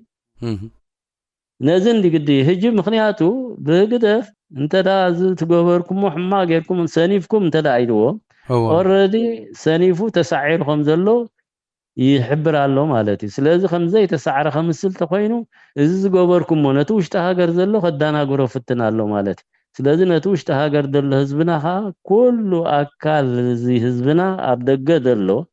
ነዚ ተረኽቦታት እዚ ብቀረባ ስለ ትከታተሎ ዘለኻ ነቲ ውሽጢ ሃገር ዘሎ እዚ ዝምድሮ ዘሎ መደረ ኩሉ ሓሶት ከም ምዃኑ ዝኾነ ዓይነት ናይ ፌስቲቫላት ክገብርሉ ዝኽእሉ ዕድላት ብጣዕሚ ፀቢብ ከም ዘሎ ፀቢብካ ይደሎ ተራይ ብስእሊ ይረይ ምንመልክዕ ኣብ ባይታ ግን ዛ ዝበልኳ ያሉ ናይ ሓደ መዓልቲ ድሮ ከፊትካ ኣዳራሽ ሽዑ ምክያድሲ እዚ እንድሕሪ ቁኑዕ ወይ ከዓ ውፅኢታዊ ኮይኑ ቶም ኣብኡ ዝሳተፉ ዘለው ብቁኑዕ ርእይዎ ተልዮም ናይ ብሓቂ ጋገይ ኣለው ልቢ ክዕብዩ ኢሉ በዚ ኣጋጣሚ እዚ ሓቶም ማለት እዩ ምክንያቱ ከምኡ እንዳበልካ ዝኸይድ ነገር ንነፍስኻ እንዳተሃሰኻ ኢኻ ትኸይድ እሞ ተሃገር ከዓ ናይ ኩልና ናይ ሓደን ኣይኮነትን ስለዚ ብከምዚ መንገዲ ተራእይዎ ፅቡቅ እዩ ኢንፋክት ካብቲ ዓንቶሲ ምስቲ ናይ ብሪጌድ ንሓመዱ ቁሩብ ተመሊሰዋ ሓንቲ ሕጂ ዘኪረ ካብቲ ሕልፍ ተመክሮታትና እውን ነቲ ዝኸይድ ዘሎ ዝናይ መንእሰይ ወለዶ ቃልሲ እውን ሓጋዚ ዝበልኳ ከቅርባ ፍቓድካ ተኮይኑ ምዛ ካልአይቲ ሕቶ ቁሩብ ክስታይ ስለትኸውን ማለት እዩ ዝኾነ እንታይ ኣሳ ሓደ እዚ ብሪጌድ ንሓመዱ እንከታተሎ ዘሎ ከምቲ ዓንቶ ዝበልክዎ ተሃገር ናይ ውስን ኣካል ወይ ናይ ተቃለሰ ኣካል ዘይኮነት ናይ ኩሉ ሃገራዊ ንኽንገብራ ኢልና ንቃለሶ ዘለና ከም ምዃንና እዚኣ ክነስምረላ ይግባእ ብፍላይ ዝመንእሰይ ወለዶ ንሱ ቅድሚ ሰብ ክወድቕ ቅድሚ ሰብ ክስዋዕ እዚ ወፂኡ ስለ ዘሎ ዕላምኡ ስለ ዝኾነ ኣገናዕ ንበሎ ከምኡውን ከጓንፈካይ ዝኾነ ዓይነት ክርከብ ኽእል እቲ ትኸፍሎ ዘለኻ ዋጋ ግን ንኩሉ ኤሪትራዊ ናይ መላእኽቲ ኤሪትራ ጥራሕ ኣይኮንናን ክንሰርሓ ድለል ዘለና ናይ ሸይጣውንቲ እውን ምሳኻ ኣካልካ ከም ምዃኖም እዚኣ እውን ክንኣምን ክንክእል ኣለና ዝበደለ ኣካል ሓንሳብ ስለ ዝበደለ ናይ ዘላለም መቕፃዕቲ ክወሃቦ ከም ህግደፍ እንተደኣ ንገብር ኮይንና ኦልሬዲ ካብቲ ናይ ህግደፍ ኣተሓሳስባ ይወፃናና ኣለና ማለት እዩ ሓደ ኣባል ወይ ሓደ ሰብ እንተደኣ በዲሉ እቲ ዝበደሎ በደል በቲ ሕጋዊ መንገዲ መቕፃዕቲ ወሲዱ ተመሊሱ ነታ ሃገር በቲ ሞይኡ ዲ በቲ ገንዘቡ ከገልግላ ከም ዘለዎ ክንገብር እንተኽኢልና ጥራሕና ሓንቲ ፍትሓዊት ሃገር ፈጢርና ንብላ ማለት እዩ ስለዚ ነዚ ፀላኢና ኢልና ቀጥታ ምሱ ፊት ንፊት ኩሉ ግዜ እንዳገጠምና ንኸዶ ስራሕና እንዳሰራሕና ማለት እዩ ስራሕኻ እንዳሰራሕኻ ግን ነቲ ዘሎ ፀላኢኻ ኣካልካ ክትገብሮ ክሳብ መወዳእታ ምቅላስካ ከድልየካ እዩ ሓደ ኣብነት ከብሕጂ ንሕናሲ ኣብ ተጋድሎ ሓርነት ኤርትራ ኣብ ዝነበርኩሉ ኩሉ ማለት እዩ ተጋድሎ ሓርነት ኤርትራ ኣብ 1967 ማለት እዩ መንግስቲ ኢትዮጵያ እቲ ሰውራ ንሓየለ ንዓበየ ክመፅእ ብዙሕ ተሳታፍነትን ቁሩብ ስርሒታት ወተሃደራዊ ስርሒታት ክገብር ምስራየ ነቲ ሰውራ ከዳኽሞ ከምዚ ሕጂ ደርበይቲ እምኒ ናይ ወያነ ትግራይ ዘበቃሳቅሶም እዩ ዝብሎ ዘሎ ልክዕ ዝህግደፍ ሽዑት እዋን እንታይ ብላ ነይሮም ተጋድሎ እዚኦም ናይ ዕራብዮም እዚኦም ዕራብዮም ዝምውልኦም ኩሎም ኣስላምዮም ገለ ዓይነት ኢልካ ካብቲ ህዝቢ ከም ድንፀል ነቲ ሰውራ ገብርዎ ነይሮም ኣይተኻእለን ድሕሪኡ እንታይ ገይሩ ባር ነዚ ሰውራ እዚ ንኸነጥፎ ተኮይንና ነዚ ተጋዳላይ ልክዕ ከም ሓደ ንዓሳ ክትቆትሎ ወይ ከዓ ክትበልዖ እንተደሊኻ ነቲ ማይ ኣንፅፎ ዝበሃል እቲ ህዝቢ ክነፅፍ ኣለዎ ዝብል ውሳነ ሕሊፉ ማለት እዩ ህዝቢ እቲ መብዛሕትኡ ህዝቢ ብምሉእ ኻ ዳርጋ ህዝቢ መታሕት እዩ ኣብ ጎኒ እቲ ሰውራ ኤርትራ ነይሩ ንህዝቢ መታሕት ኣሎ ዝበሃል ወተሃደራውን ብምሉእ ዓድታቱ ኻ ኣቃጺልዎ እዞም ሎም ንሪኦም ዘለና ኣብ ሱዳን ዘለዉ ስደተኛታት ኤሪትራውያን ልዕሊ 100,000 ትእዋንቲ ዝተሰድዮም ስጋዕ ክንዚ ሸሓት ተሰዲዶም ከይዶም ኣብዚ ስርሒት እዚ ነዚ ጉዳይ እዚ ዝገበሩ ቶም ጦር ሰራዊት ጥራሕ ደይኮኑ ቶም ቀንዲ ተዋሳእቲ ዝነበሩ ቶም ኤሪትራውያን ኮማንዶስ ዝበሃሉ እዮም ነይሮም እዞም ኮማንዶስ እዚኦም ነዚ ስርሓት እዚ ከካይዱን ነቲ ሰውራ ኤርትራ ንኸጥፉን ፍሉይ ዝኾኑ ናይ ኮማንዶ ትምህርቲ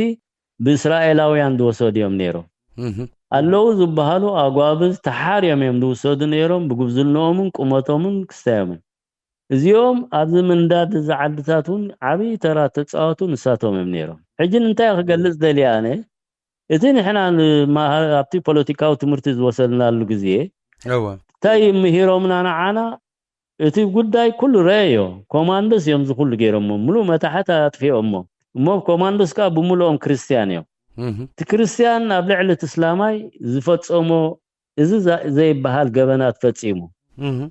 እንታይ ተማሂርና ንሕና ሕጂ እዚኦም ዓድታትና ኣጥፊኦም ህዝብና ብስደት ደርብዮሞ ስለዚ እዚኦም ቀዳማይ ክጠፉ ኢሎም ኣይመሃሩና ንዓና ኮማንዶስ ኤሪትራውያን እዮም ኣካልና እዮም ነዚኦም ኣካልና ክንገብሮም ክንቃለስ ኣለና ኣካል ናይዚ ቃልሲ ኤሪትራ ንዖም ንምልከቶም ከም ምዃኖም ክንገብር ኣለና ነዚ ክንገብር ግን ስራሕኻ እንዳሰራሕኻ ማለት እዩ ምሶም ወተሃደራዊ ግጥምያታት እንዳካየድካ ንዖም ኣብ ዘድልየካ ሰዓታት እናወቕዓኻ ንዖም ከኣኒ ክትውድቦም ከኣኒ ኣሎ ዝበሃል ብፍላይ ቶም ናይ ውሽጢ ከተማ ፈዳይን ኢልና ንፅውዖም ናይ ውሽጢ ከተማ ዝነበሩ ተጋደልቲ ከም በዓል ስውእ ኣብርሃም ተኽለት ኣርኣያ ኣስፋላሴ ወዲ ዓዋተ ወዘተረፈ ኩሎም በዓል ወዲ ካስማይ ዝነበሩሉ ማለት እዩ በዓል ሕድራይ ኣሎ ሕጂ ብዝኽስታይ እውን ድቦ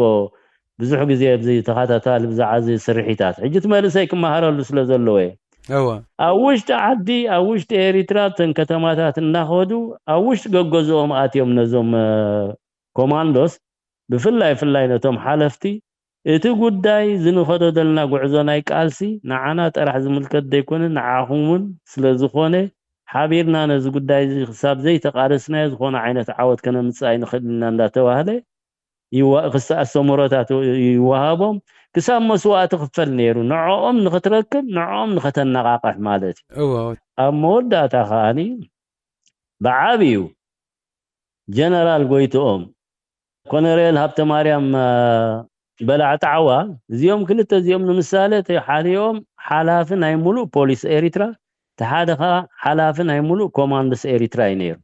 ነዚኦም ወዲቦም እቶም ናይ ከተማ ስርሒት ዝሰርሑ ዝነበሩ ብፆትና ማለት እዩ ወዲቦም ንሶም ኣካል ናይ ተቃልሲ ከም ዝኾኑ ኣብ ዝደለይዎ ቦታኻ ከብፅሕዎም ከም ምዃኑ ምስኦም ተራዳዲኦም ንዕኦም ኣነቓቂሖም እዚ ኩሉ ክገብሩ ከለኹ ህይወት እናኸፈሉ ማለት እዩ ቀሊል ኣይኮነን ስቑኢልካ ኣይኮነን ክሳይ ትግበር ነይሩ ኣውፂናዮም ወፂኦም ካብኡ ከዓ እቲ ዝደለይዎ ቦታ ካን ወፃኢ ሃገር ተሰዲዶም ማለት እዩ ድሕሪ እዚ ብምሉእ እቲ ኮማንዶስ ዝበሃል ከዓኒ ኣካል ናይቲ ቃልሲ ኮይኑ መሪሖምን ተመሪሖምን ተዋጊኦምን ኣዋጊኦምን ማለት እዩ ኣብዚ እዋን እዚ ብዙሕ ዓወታት ተረኺቡ ነይሩ ግን እቲ ኩናት ሕድሕድ ዝበሃል ዝያዳ እሱ ስለ ተሰዓረረ ኣብ ክንድና ኣብቲ ቀዳማይ ፀላኢ ትጎይ ምስቲ ናይ ሕድሕድ ኩናታት ናብኡ ገፅና ስለ ዘድሃምና ከዓ እቲ ቃልሲን ድሕሪት ክጉተት ተኻኢሉ እምበርቲ ገባብ ፖለቲካሊ ግን ነቲ ኣካልካ ዝኾነ ኣካል ንኽተቃልሶ ኣብ ጎንኻ ንኽተሰልፎ ዝተገብረ ውፅኢታዊ ነይሩ ሕጂ እዚ ንምንታይ ደምፆ ዘለኹ እዚ ውሽጢ ህግደፍ ኮይኑ ወይ ተኣካሉ እቲ ውስን ዝበልኮ እቲ 5 ካብ 100 እዚ ክትፈልዮ ክትንፅሎ ይትኽእልን ኢኻ እቲ ካልእ ግን እዚ ኣካልካ ከም ምዃኑ ክትንፈልጥ ክንክእል ኣለና እዚ ኣካልና ክብል ከለኹ ግን ስራሕኻ እናሰራሕኻ ማለት እዩ ጠጠው ከየበልካ ኩሉ እቲ ዝግበር እንዳገበርካ ፖለቲካሊ ግን እቲ ትቦ ተውፅኦ ቃላት ይኹን ትቦ ሰሙሮታት ይኹን ናይ ኩሉ ኤሪትራዊ ተሳታፍነት ክህልዎ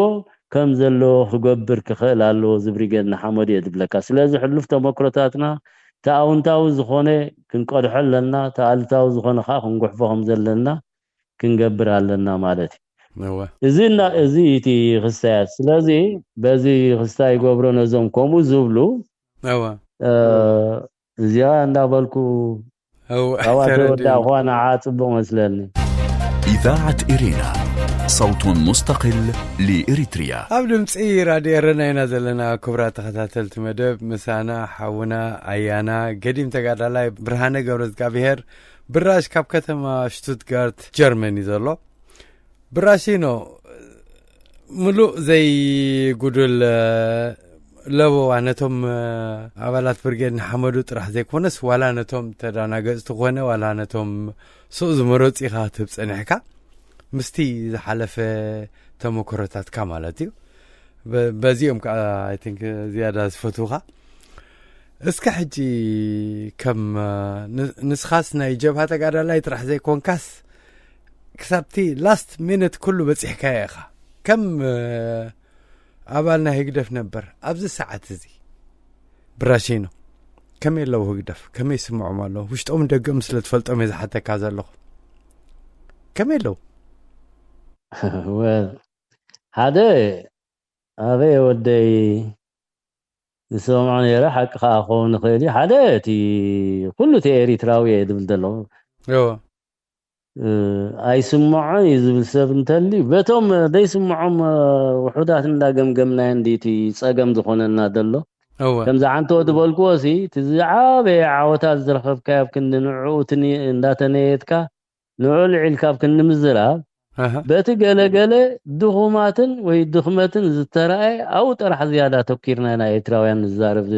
خمس عزوب زكاتاتلو مالتي ايوه هو حجنا مثالي زغوركو انا زغبرو قالم حتتات ايوه بزح صلواتات كم دلو يري يعني بزح استايكا سناي تمنيت كم دلو نعو كتكبر نعو خجبر زي كل المغنيات دا سلمنتاي انتلكا حدا تزعابي تسرعات دسرحالو تي بروباغانداي كمزا عنتو تقصد نبركو يدو هب قربا يكونن اب كمزي تداخيمه خبل فتصم ايكلين حدا بمولهم زوم عمزتي كسبتا مود داتا دقيقه يدو ما يهبون يوم ناي صدام حسين طريقه انا مثالسي اب تحت قدقات كلسي ودينا نابليتنا وصاي قدام منستر ناتو زارب نيرشو كل حاجه دمسيسنا اندابل خوميم كل غزي لك عز قدفون كاو اي فلاني تزبي خندي قبلو دغاغي ما كل غزي قلصي اي قبلون كاي دعم مصوس خمه غيري مو تزبي قبل حجنا ينايتي هو كان براشين سوري قريت كذا امبر اي قبلون تبلها نعو تقبلهم كن معري اب مقتتال زوردي نرزلنا ترديخان نعون دي امثالك حجي تي اتا ناش دققت نغرات زركبا ويكاتي او وحدات مص سرعات زتقوملو بروباغندا دبلكا دلو كو نعي حجن مثال انا زارب مسغل استفالالي ايوه زعوا دقنسيو باموم صيد مثال زارب نيري اديتا سي غداي نايز سرعات زقند ديتاتين اذن ابدغ دلوا ازي تحلقتي نايتن دمد نبع دلوا اديتات كنكن بب منقدخن توديبكن امباسيتات نايتن ادي وصعات اديتات كنكن عالمنا خطفلط نعلمنا ختحبرو نعلمنا ختلاليو السوتات انت تغيرو خاز من سيدي سلمنتا يقوم زغبر زلو تعلمنا ونكردو اخلي قداي نايز سرعات زي ولدن ابصدرون اب كل سمبراتنا غدف سلاز خده تباهيلو يله يلعلو نيره مسغل عجي خاب عد مصي اند مصا زاره مسغليوم اوي باش سولكا هم ايتتكم اب عد دلواسي فتصم اذن بالله كمان لا يقدشلن حجنا اتن السنزر خباني انكم زمسلا زلوا اكلاتنا يتكتفون كونه خلا وي بحات سيرو زناب زميدا ستاديوم دنبراوا امون مثالي اذا نات ستاديوم زنبران انت خزاربا خاتصبن مثالي السن تزاروا اين حجه سبنعن بن يمزنلنا تخاله اتي بسرتتات اشحاز قصت قداي هوسي زلوغن نعو اين طمتنا لنا ان فاكت نغرا منقد يزبريغن حمدو ناو طرحه تكرو نات قداي كخونالو مسزي مزوم كمزيوم ወይ ከምዚ ዝበላ እንዳበልካ ምምልላስ እዚ ፍጹም ንዑ ንገዛርሱ ሓደ ካብቲ ድኽመት ናይቲ ቃልስና እዩ እዚ ክብሊ ክሳብ መወዳእታ ኩሉ ከምዚ ዓንቶት ተቐስኩልካ ክሳብታ መወዳእታ ሕልፈቱ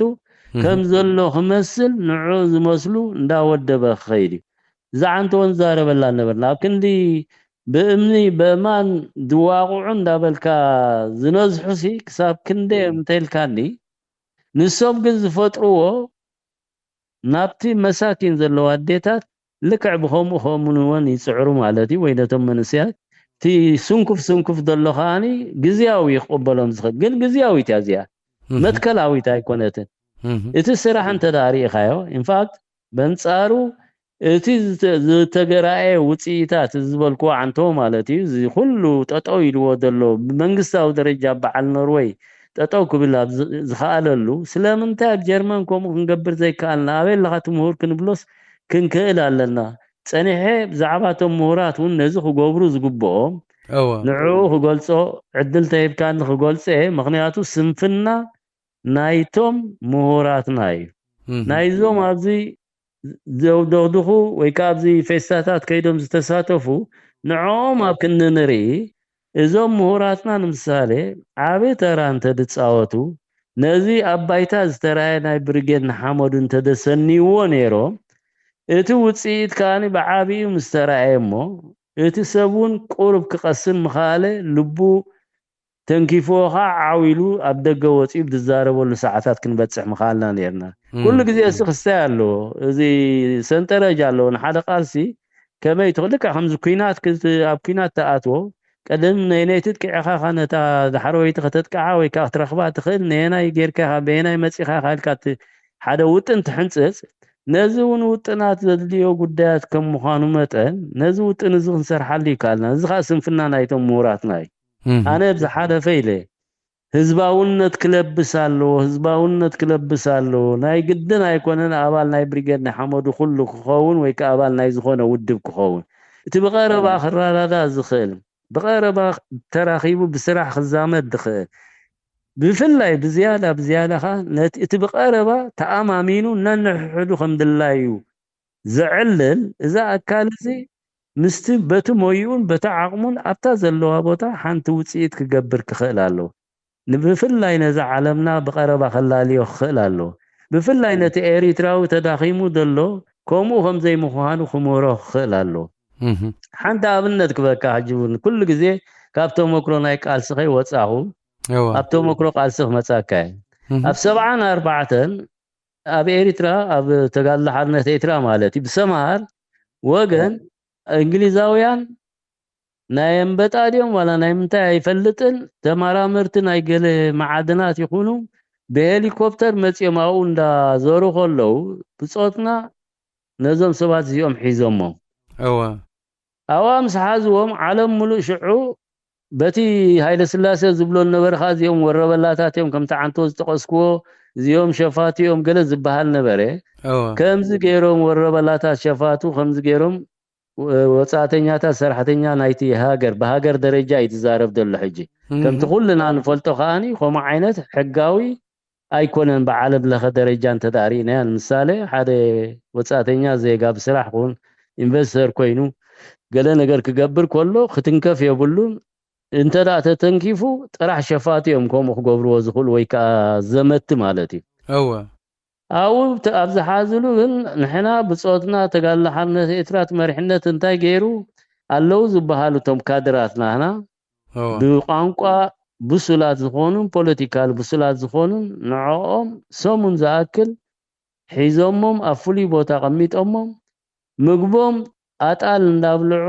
ናይ ኣስቃጥላታት ካብ በዓል ጊንዳዕ ካብ በዓል ደንጎሎ እንዳገዛእኻ እዚ ዘይበሃል ምግብታት ክወሃቦም ከሎ ቶም ብፆትና ሻይን ሽኮርን እንዳበልዑ ጠርሓ ኣልፍዋ ነይሮም ነቲኦም ግን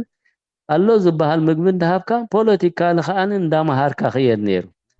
እቲ ቃልስና ንፍትሒ እምበር ናይ ከምቲ ሃይለ ስላሴ ዘውርዮ ስርዓት ኢትዮጵያ ዘዕልሎ ከምዘይ ምዃኑ ብተግባር ሓደ ፍትሓዊ ቃልሲ ከም ምዃኑ ምሂሮሞም ብኸምኡ ከዓ ፋንዮሞም ማለት እዩ እዚኦም ነፍሶም ኮይኑ ካድራት ኮይኖም ከይዶም ዓለም እውን ሽፍታ ከም ዘይምዃኑ ዝኾነ ዓይነት ገበን ወይ ከዓ ሕማቕ ተግባራት ኣብ ልዕሊ እዚኦም ከም ዘይገበረ እውን ፈሊጣ ማለት እዩ መዓት ጋዜጠኛታት መዓት ገለ ይዝርጋሕ ነይሩ ኣብዚ ሰዓት እዚ ግን ንሕና ድሕሪኡ ነዚ ጽቡቕ ተረኽቦ እዚ ነዚ ዝተረኽበ ውፅኢታዊ ተረኽቦታት እዚ ብዲፕሎማስያዊ መዳይ ግን ከነሰንዮ ይከኣልና ኣብ ደገ ማዕረ ማዕሪኡ ሽዑ ዲፕሎማስያዊ መዳይ ሰውራ ኤርትራ ሓደ ቅኑዕ ምዃኑን እንታይ ምዃኑን ከኻ ጎን ጎኑ ከዓ ክትከይድ ዝግባኣካ ነይሩ ኮይኑ ግን ከምቲ ዓንቶ ዝጠቐስክዎ እቲ ሰውራታት ናይ ኤርትራ ኣብ ክንድና ኣብቲ ቀዳማይ ጸላኢ እቲ ዝያዳ ሓይሉ ነንሕድሕዱ ስለ ዝነበረ እቲ ናይ ነንሕድሕድና ዝያዳ ቃልቦ ጌርና ወጥራሕ ትናና ሓይል ነጥፎ ነርና ማለት ሕጂ ኻዚያ ንምንታይ ጠቕሳ ዘለኹ እዚ ብሪገድ ንሓመዱ ዝሰርሖ ስራሕ بعالم لخ درجة فلوتون ختركب زي تقاومونات خجبر زخالة نزجن معريو إذا بالكو دبلوماسية ومدايكا خنسنيو يقبعنا نير عمت حزم ساقاب دقوركو زارب نيران مورنا دبلوماسية ومدايك بقواسا معريو حجي إتز تخرخبة ترخبو إتز تقبر مش بمن تدرابيدو بقليلكا أو ترى تكرر زي كونه واي كوم أخجبر كيلو انتهي تمخنياتات انتهي تبذلوا انتهي تبسلوا كوم أخجبر كي يخيل دي كون لعلون كان أخجبر كوم مخانو نتعلم تدعى كتفلت أخيلك كل تزوافر نيروتي نزز من أكل تمور أكلنا بزتو الدب ملك عماتي أبتحت بريقنا حامدو كوينو ترى يكون دقاق مال لغزاز روازيا أوه السو بعلو توالاديبو أب كل بيت صحفة هذا عالم لخي نايين يخونوا ناي جنب يخونوا أبستفال علي بوتا زي منقساون درجة دسرحو إيريتراويان اللو زيهم كلاليوو إتز خيز اللو قعزو نايك آلسي أب كند سعادو دزارو لنا بعلو تإيريتراو خزارب انت زخئن نيرو زي حجة عن تودم سخالي حتى تاي مخادن دير زعبا أمني ملعالو زعبا قدي ملعالو دخمت نايتهم موراتنا نتي عالمنا خلاليو خفلتو بزي مخالهم قن نايتهم دخومات مزارب تقيننا مالتي إذاعة إرينا صوت مستقل لإريتريا نابتم عالمنا نابزو وصعتنيا تطرح زي كونسي براش ولا زي سرعة تقدف وي منغستي إرترا أبي إرترا بزعبا زم قبر شبراويان بويانز تمولو زي إرتراويان نتحدنتنا نتفقرنا نتبصحنا زلنا لعلواي درجة مفشال زقورو زلو قالسنا بلا بزح بروباغندا زكايد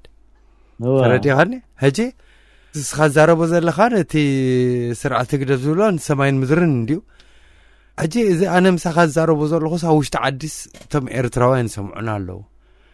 بحثر زبل أنتي كتم حلال فلوم دلخ من البات بدحرية على جبا بيلكا عمان قلنا خيك وارد أكايلن دي براشينو أبز ساعات زبرجد نحمدو أوشت إثيوبيا على أديس أبا بزح منكس قصير إلله كمي كم تريو بفلاي بز كايد زلو أديس أبا مالته بزحت سبات كم سكفتهم زلوا مهنياتو أبن إسياسن سلستبا سمو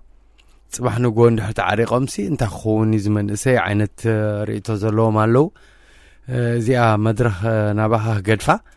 كنك عندي اتي بزعبا بروباغندا زي محلالف بسرعة قدف نتي أوشتي إرترا زلوا حزبنا ققنا حدا قالات كابز سمعوهم تعبيلهم زيهم يوم فتحنا ولو بويانه مبزحتهم قاعد تقراوت يميم زبلهم ابز انتي ريت لك انتي من اختنتي ناوشت إرترا زلو إرترا وقت محلال فتلي زياداتي وسان سنديتي وشت إرترا دلو حزبنا عدا بعابي سي تقداي دلو مالتي ايوا قداي كايو كل غزيانتي فتح خمس زخيل مالتي تي بريغاد نحمدون أبدقاقيمو أبستفلالي قات أمتاتون الزاربوليو يلعليو نايتي قزيه مستغلو صفحات نايتي قالسن مستيز قوانفو دلو نايزي أبز دقاي تدارابي ترخبوتات تداي كوينو أغالبون أو خمهانون كابتي مجمبرتات عيزو يقول صنيريو سخايتي مسرتاوغا ومسل زغنغا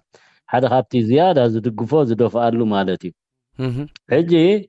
ኣጀዋድ ብሎ ነቲ ህዝቢ ኤርትራ ውሽጢ ዘሎ ሓደ እቲ ትዝብሎ ዘይኮነ እቲ ባይታ ዘሎ ካልእ ምዃኑ ፍላይ ኣብ ዝተፈላለየ ኣጋጣሚታት እሱ እቲ ስርዓት ዝጥቀመሉ እንታይ እዩ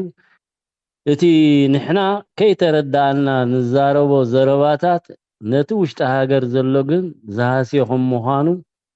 ከይፈለጥካ እሞ ተቃዋሚ ደላይ ፍትሐ እናበልካ ገለገለ ሰባት ዝፍንዎ እውን ይረአየን እንዲ ንምሳሌ ሓንቲ ከምሳልካ ኣብ ገለ ሜድያታት ሰምዖም ከምዚ ተቃውሞ ሓይሊ እዚ እምኒ ምድርባይ ዝምባኣስ ገለ ምጀመረ ቶም ደገፍቲ ህግደፍ ውሑዳት ዝነበሩስ ሕጂ ዝያዳ በዚሖም ኢሎም ክዛረቡ ባዕለይ ተሰማዕኹ ዝዛረብ ዘለኹ ማለት እወ ሕጂ ነዚ ኣቁንጭል ኣቢሉ እቲ ስርዓት ከኣኒ ናብ ውሽጢ ሃገር ከም ዝዝርግሓ ፈልጥ እየ ካብቲ ቀደም ዝነበሮ ሕጂ ዝያዳ ተደጋፊ ናይ መንግስቲ ዓብይሎ እንዳበለ ዝርግሖ ካሱ እዚ ግን በቲ ሓቂ ይኮነን እዞም ሰባት እዚኦም ከመይ ገይሮም ዝገልፅዎ ዘለዉ ክርዳእኒ ይከኣለን ሓደ ካታተልዎ ድዮም ወይ ኮነ ነቲ ውልቀ ሰብ ፀሊኦም ወይ ምስ ውልቀ ከምዚ ዓንቶ ዝበልኩኻ ናይ ውድባዊ ምውድዳራት ድዩ ወይ ከዓ ቀዲሙኒ ቀደመና ዓይነት ድዩ ወይ ኣብቲ ተሓሓዛ ናይ ኣገባብ ኣቃላልሳ ውንቲ መጀመርታ ዝጠቕሶ ነበርኩ ጥንቁቅ ዝኾነ ወይ ከዓ ተጠንቂቅካ ክትሓዝ ከም ዘለዎ ሒዝካዮ ትኸይድ ጉዕዞ ኣካብ እምበር ፈላላይ ክኸውን ከም ዘይብሉ ክንዲ ፀላእቲ ምብዛሕ ፈተውቲ ተብዝሓሉ ፀላእቲ ተወሕደሉ መንገዲ ክትፈጥር ተኮይንካ እዚ ዓንቶ ዝጠቕሶ ነበርኩ ገባብ ኣቃላልሳ ምስ ጥቀም ማለት እዩ ሕጂ እዞም ሰባት እዚኦም ከመይ ገይሮም በየናይ መንገዲ በየናይ ዓይነት እዮም ከምዚ ያኽብሉ ሕሰቦም ሓንቲ ዓንቶ ጠቕሳ ነይረ ቅድሚ 6 ወርሒ ክተርፎ ከሎ በዓል ናይ ነፃነት 6 ወርሒ ሙሉእ ኣድቨርታይዝመንት ዝገበሩሉ ተዳለው እንዳበሉ ሞት መንእሰይ ከዓ ሳዕስዒት ባህጊ ዘለዎ ነንሕድ እውን ክፋለጥ ክላለ እቲ ቤተሰብ ዝኾነ እውን ኣብኡ ይራኽበና ኣብኡ ተራኺብና ከነዕልል ኢና ኢሉ ዝተኣኻኸበሉ ነበረ ግዜ እዩ ነይሩ ቅድሚ 2-3 ዓመት ብከምዚ ገባብ ሕጂ ስጋዕ ክንደይ ኣሽሓት ህዝቢ ይድእከም ነይሩ ሽዑቲ እዋንቲ ሕጂ ተሓቢእኻ ትገብሮሲ ክሳብታት ድሮ መዓልቲ ትካይዳ ንሰብ ከይሓበርካ ነቶም ደድልዩኻ ጥራሕ እንዳሓበርካ ክትከይትፀንሐኻሲ እቲ ቤተሰብካ እቲ ንዓኻ ዝመስል ዲ ቅድሚ ሕጂ ነፃ ኮይኑ ክስዕስዕ ኢሉ ዲ ክላለ ኢሉ ዝመፅእ ነበረስ ከይፈለጠስ በየናይ መንገዲ መፅኡ ካብቲ ናይ ቅድሚ ዓም ዝነበረ ሕጂ ክበዝሕ ዝኽእል ረአዮ ሕጂ እቲ ውሕድ እዘን ቢጫ ማልያ ሓንሳ ቀጠልያን ሰማያዊ ዝተፈላለየ ንዐ ብሕብሪ ገይሩ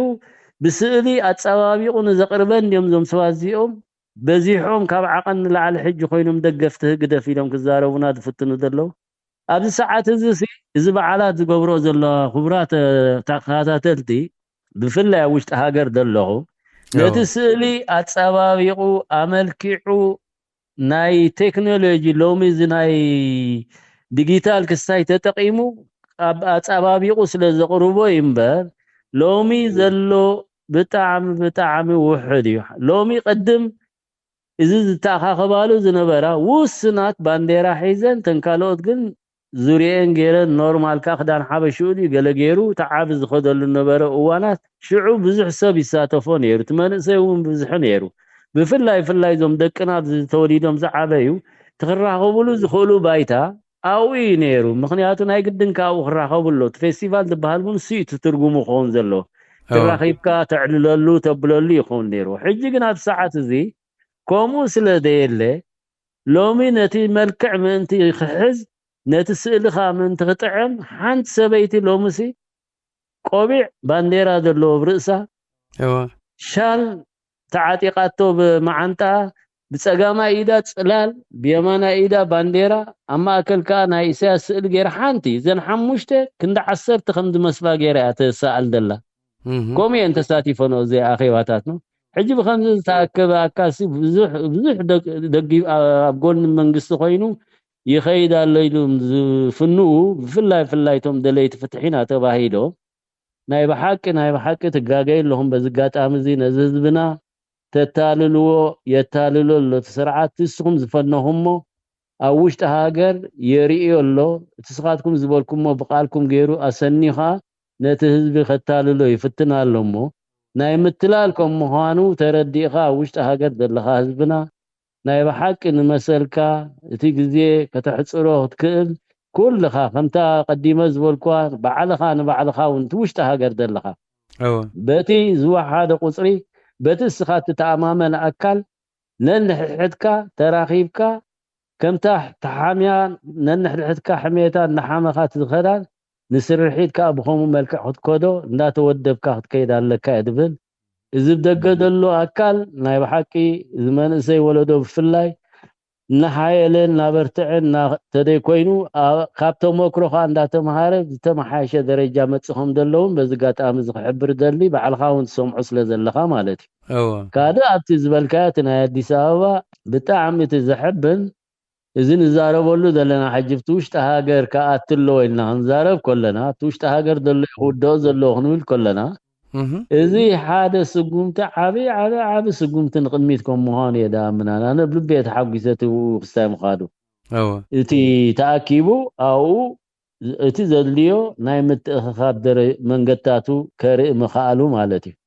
ምክንያቱ እቲ ኣዲስ ኣበባ ዘሎ ብፍላይ ብዙሕ ዕድላት ኣለዎ ናይ ኢንተርነት ይኹን ናይ ገለ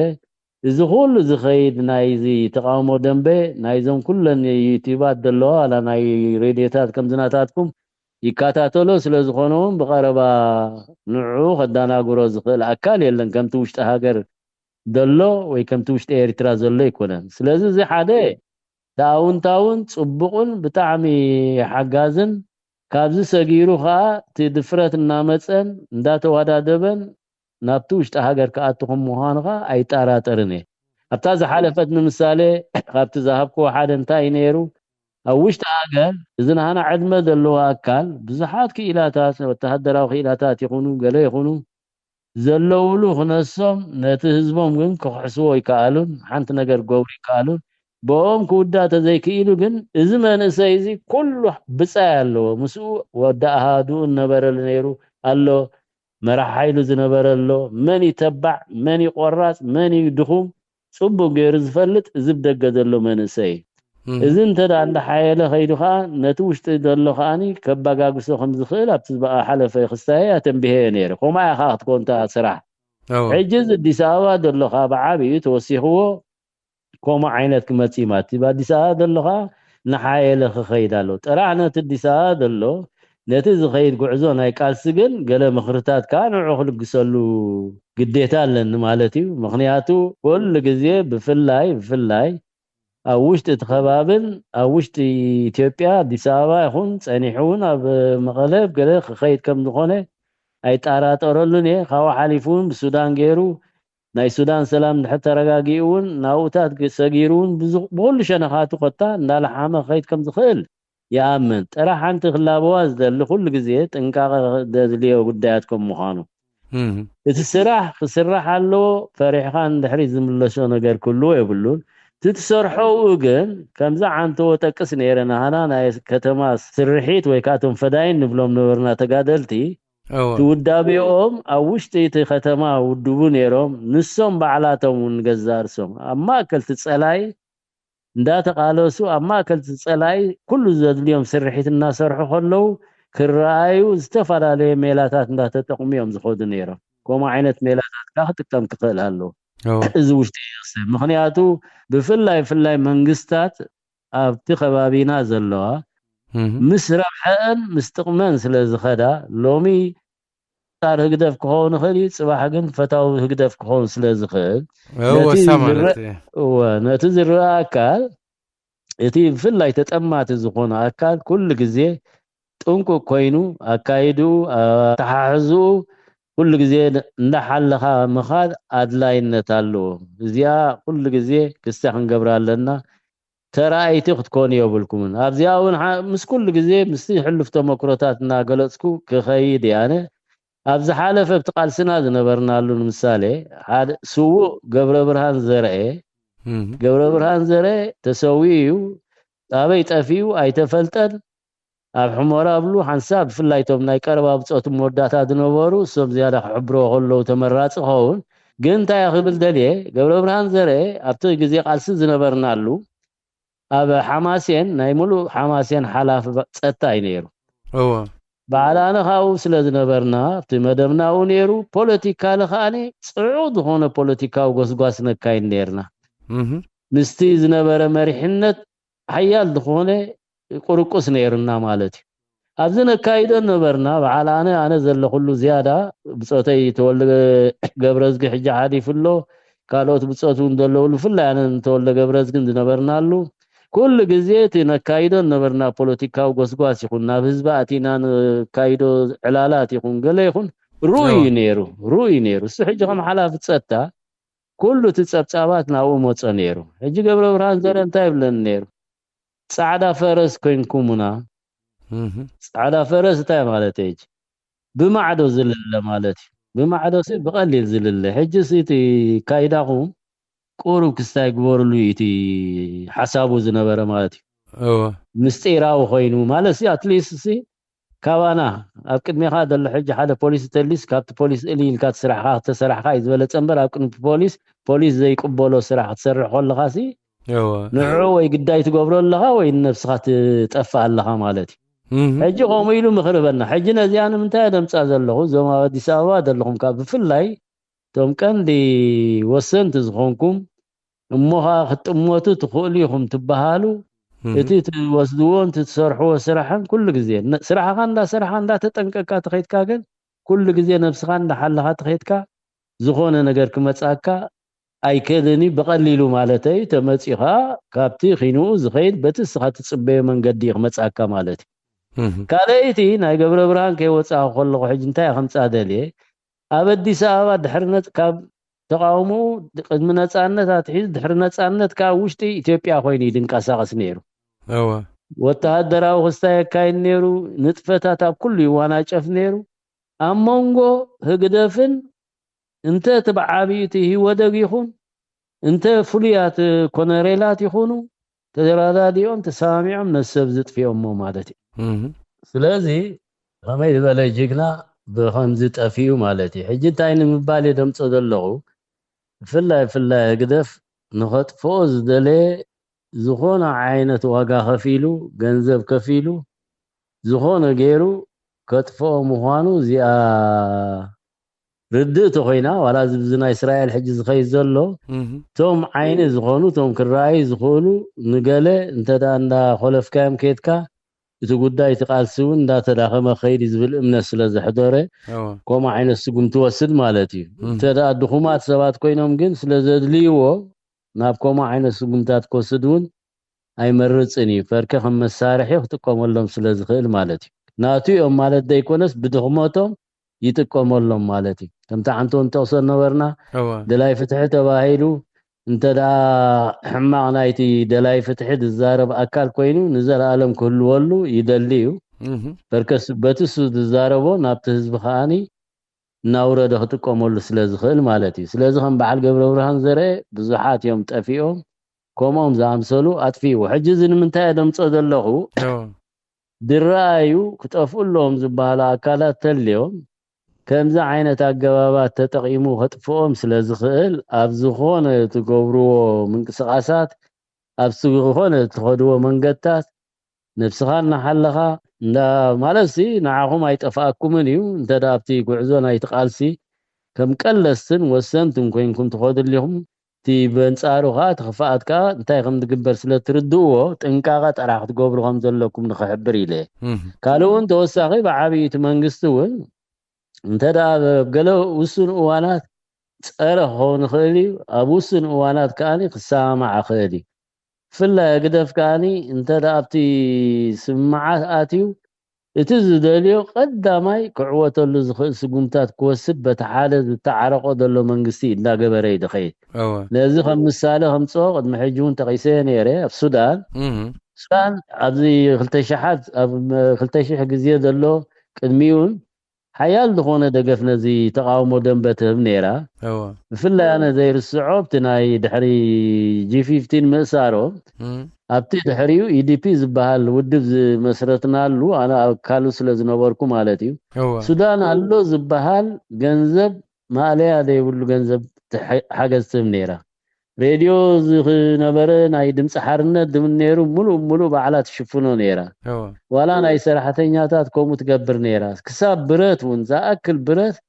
كتهبون قربت خوينا كاو تمليسو تمنسي عطيقو نميدا اتيو እሱ ጠራህ ይፈትሑ ዝኽእል እምነት ስለ ዝነበራቲ ኣብ ህዝባዊ ግንባር ነበረ ብፍላይ ምክንያቱ እሱ ጠራህ ስለ ዝፈልጦ ነቲ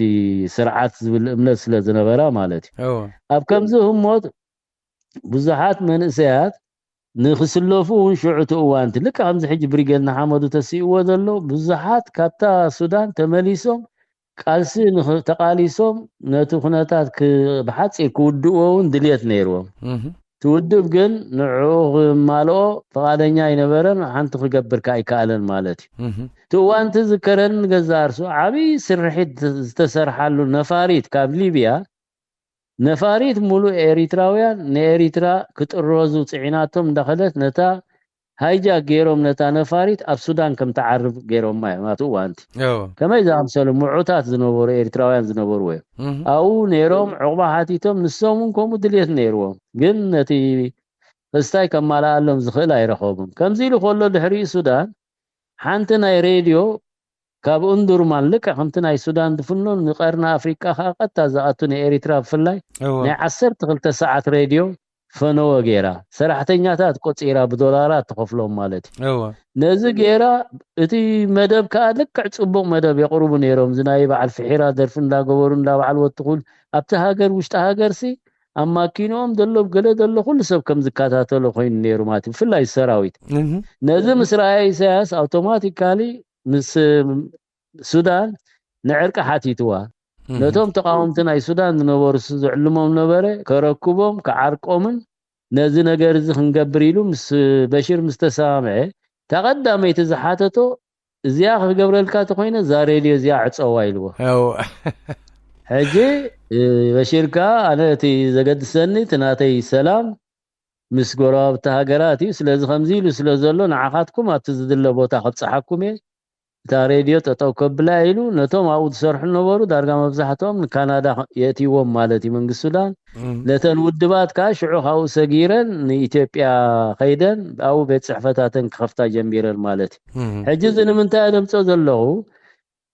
እቲ ኩነታት ኣብ ኣዲስ ኣበባ እውን እንዳሓየለ ብዝኸደሉ እዋን ብዝተፈላለየ ምክንያታት ስምምዓት ገይሩ ኢሳያስ ዋላ ነምሓሩን ዞም ፋኖ ትብሎምን ምስ ኣቢ ከተዓርቆም ዋላ ዝኾነ ዓይነት ክሳይ ምትዕጻፋሪ ንሓጻር እዋን ነትኡ ዘሎ ኤሪትራዊ ኻኒ ንኸጥቅዕ ኢሉ ዝገብሮ ፈተነታት ኩልዎ ስለ ዝኽእል ብፍላይቶም ዓይኒ ዝኾንኩም ሰባቶም ኣክተርስ ናይቲ ጉዳይ ዘለኹም ኩሉ ግዜ ምስቲ ውዳቤታትኩም ምስቲ ስራሓትኩምን ብዝተዓጻጸፈ መንገዲ እናረኣኹሞ ተኸይድኩም ጽቡቕ እዩ ልዕሊ ኩሉኻ ክትተዓጻጸፍሉ ክትሰርሕሉ ኻ በዚ ጋጣሚ እዚ ነገር ከምኡ ክብል ከለኹ ካብኡ ልግሱ ማለተይ ከምዘይ ምዃኑ እዚኣ ትፈልጥለኩም በዓል ኣነ ዝነበርናሉ ዝኩሉ ሱዳን ስጋዕ መወዳእታ ክንደይ ክንጭወን ብዙሕ ታሪኻት ዘለዎ እዩ ካብ ክንደይ ወፂናን ክንደይ ነገር ገጢምና ንወፅእ ነበርና ሰባት ከም ምዃንካ በዚ ጋጣሚ እዚ ምስ ኩሎም ብፆተይ ክሕብረኩም ካፈቱ ካብዚ ዝለዓለ ክሳይ ነይሩና እዩ ሓያል ዝኾነ ግጥምያ ነይሩና ምስቲ ዝነበረ ውድብ ማለት እዩ ስለዚ ኣይ ከምኡ ኢለ ትምዕዶ ክብድኽእል ካልእ ግን ኣብኡ ስክፍታ ደለኒ ሓንቲ እዚ ግሎባል ብሪጌድ ንሓመዱ ኣብ ኣዲስ ኣበባ መኻዱስ ኣብ ሜድያ ተሰማዕኽዎ እየ ኣብቲ ዝሓለፈ 3-2 መዓልቲ ማለት እዩ ብዘይ ፍቃዶም ክግበር ከም ዘይግብኦ ገለ ዓይነት ዝመስል ርኤ እዚ ካብጣዕሚ ክሳይ ስክፍታ ሓዲሩለይ ትሕልፍ ተመክሮታት ብኣነ እትዋኑ ካልእ ሰብ ዝኾነ ነገር ክንቀሳቀስ የብሉን ምባል እዚ መሰረቱ ጌጋ እዩ እቲ ከራኽበካ ዝኽእል ኣብቲ ዕላማ ከምታ ዓንቶ ዝጠቕሶ ነበርኩ ድፃረፉ ተለይቲ ፍትሒ ተመሲሎም ዘናእሱ ተኮይኖም እዚኦም ግጥም ክትገብር ኣድላይ እዩ ካብቲ ፀላኢኻ ንላዕሊ እውን ከይረኣኻ ማዕረ ማዕሪኡ ክእረሙሉ ዝኽእሉ መንገዲ ክትገብር ሓላፍነት ኣለካ ተደይ ኮይኑ ግን ብዕላማ ብፍላይ ከምዚ ኣዲስ ኣበባ ረኣኽቦ በዓል ኪሮሲ ብሰናይ ስምዒት እቲ ድልየት ፈናፂግዎም ኣሎ ተድኾነሎም ነይሩ መቐለ ከዓ ከይዱ ነይሩ ይመስለኒ ኪሮስ ሕጂ تدخون اللون بتسمرا بعسنا عفيل عدقي حسود دوتون يرتدخون آتيهم كستاخ قبرو سد حرد بلو سباتا يكونوا كم زيوم زامسل وفيات رخيبكا زيادة خطتابعهم يزقباكا أبتع علاماتاتك كتراخب كم تخيل مقباري الجن السخا وساني تحادخا تحتها غينو خيد زي تعنتو زمصان نبركو ميدا يتراس كاب حدا ودم لعلي تصاورين يلكا ابلعلي هاجراويان حايلتات برتاو سقمت دوسن نبره خاوي في الليل ماتي ስለዚህ قرمو ተስፋ ገበር እቲ ሓባራው ስራሕም ምዃኑ ኩሉ ግዜ ክነኣምናለና ከም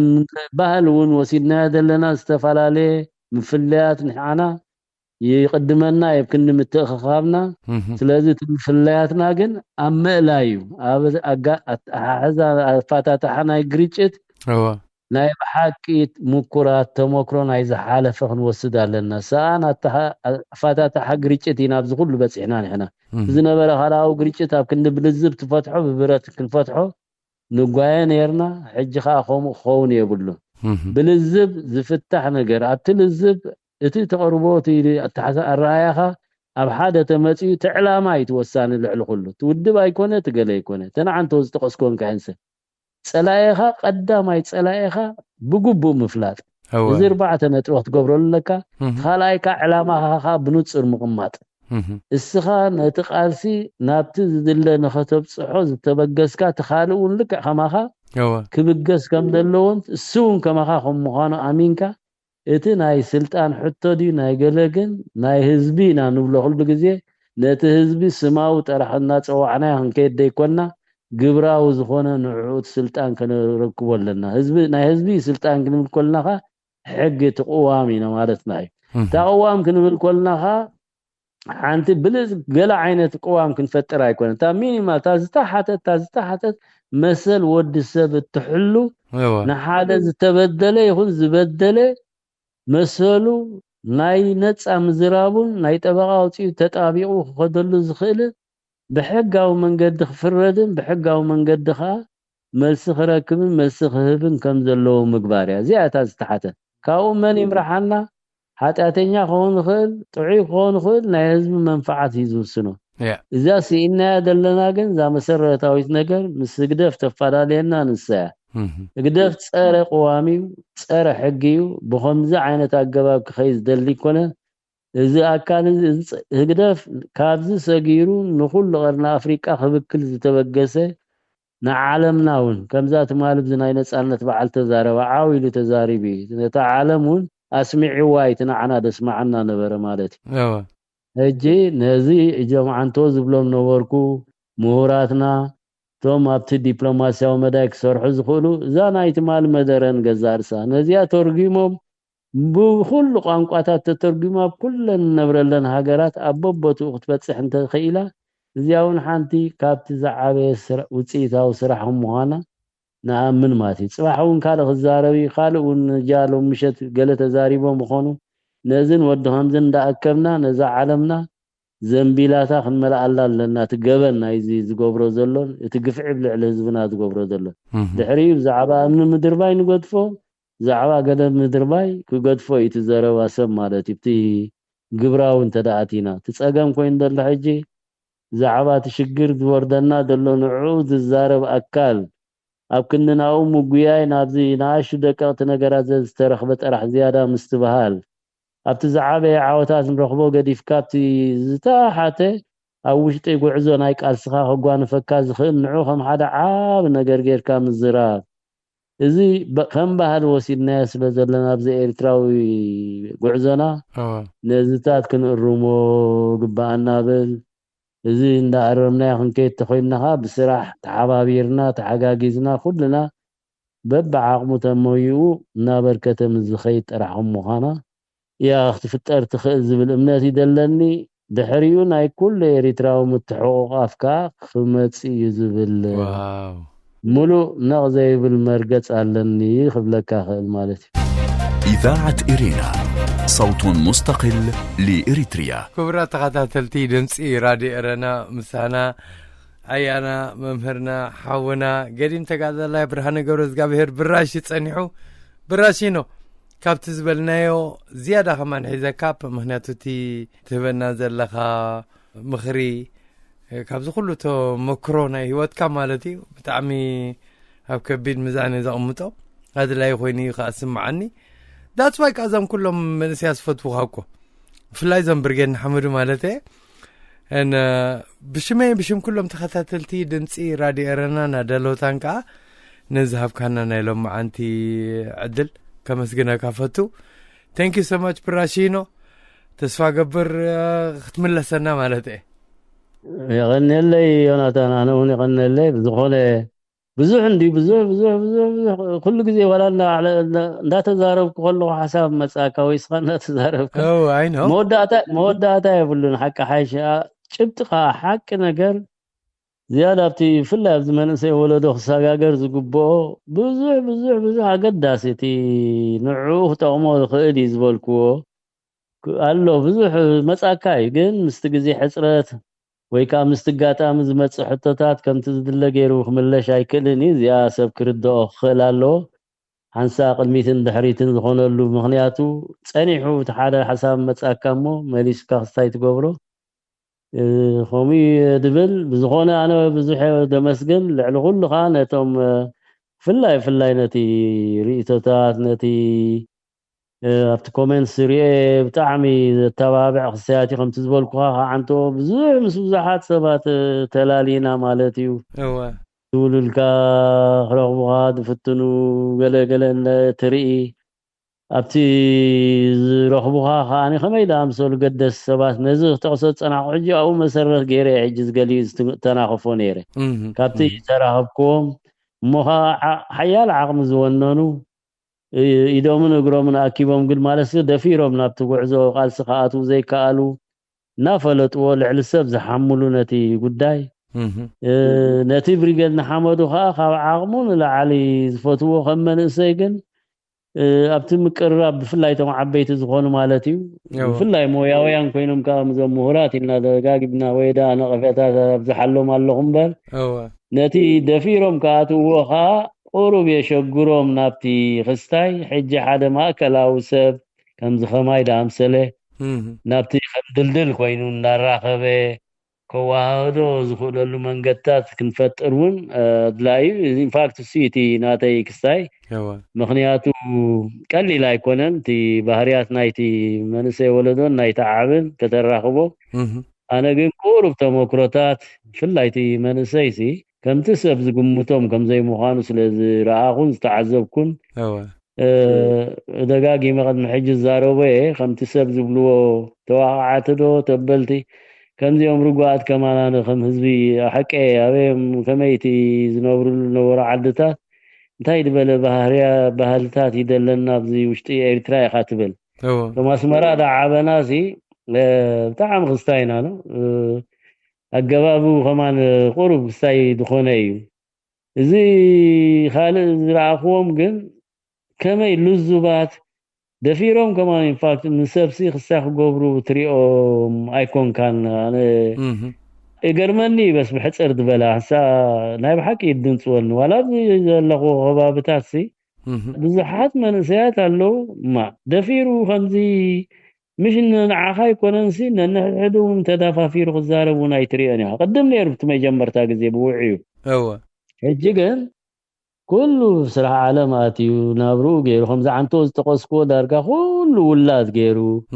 زوم ولادات زيوم كامنا عينيكا كل غزي كل چيلوم درايني زوم دقنا زلو واي وديوم كريو زيوم كخمو بناي وره ريمو يوناتا زوم دقنا سي بزعبات ايتراس حالت ነገር ናፈተውዋ ናራይዋሲ ነዕርቕቶም ነዞም ተዓቢቶም ከዕልልዎም ዝኽእልሉ ሓንቲ ኮያደ ይብላ ከምዚ ላብታ ሃገር ትፈሪ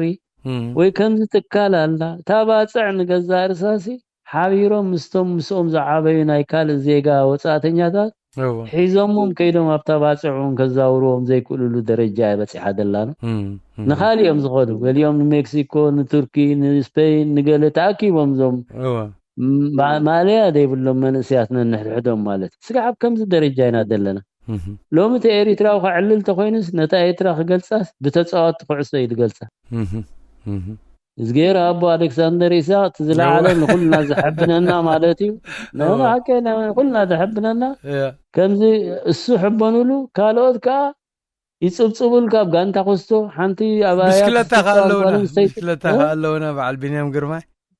مشكلتها اللو اجتي من سكن مبزحته حايلو بزي خعصو غرس لزقونه اجنا من تايديو نتاي ترا فقلصوا ادلي مغلص خالق ايبلان كم زفرقات بعبي تبحر خلصي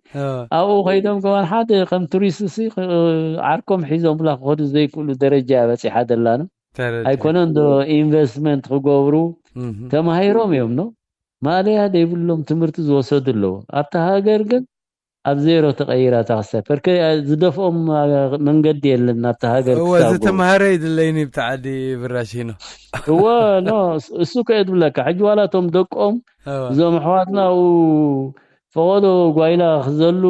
ክነጥሩ ትሪኦምሲ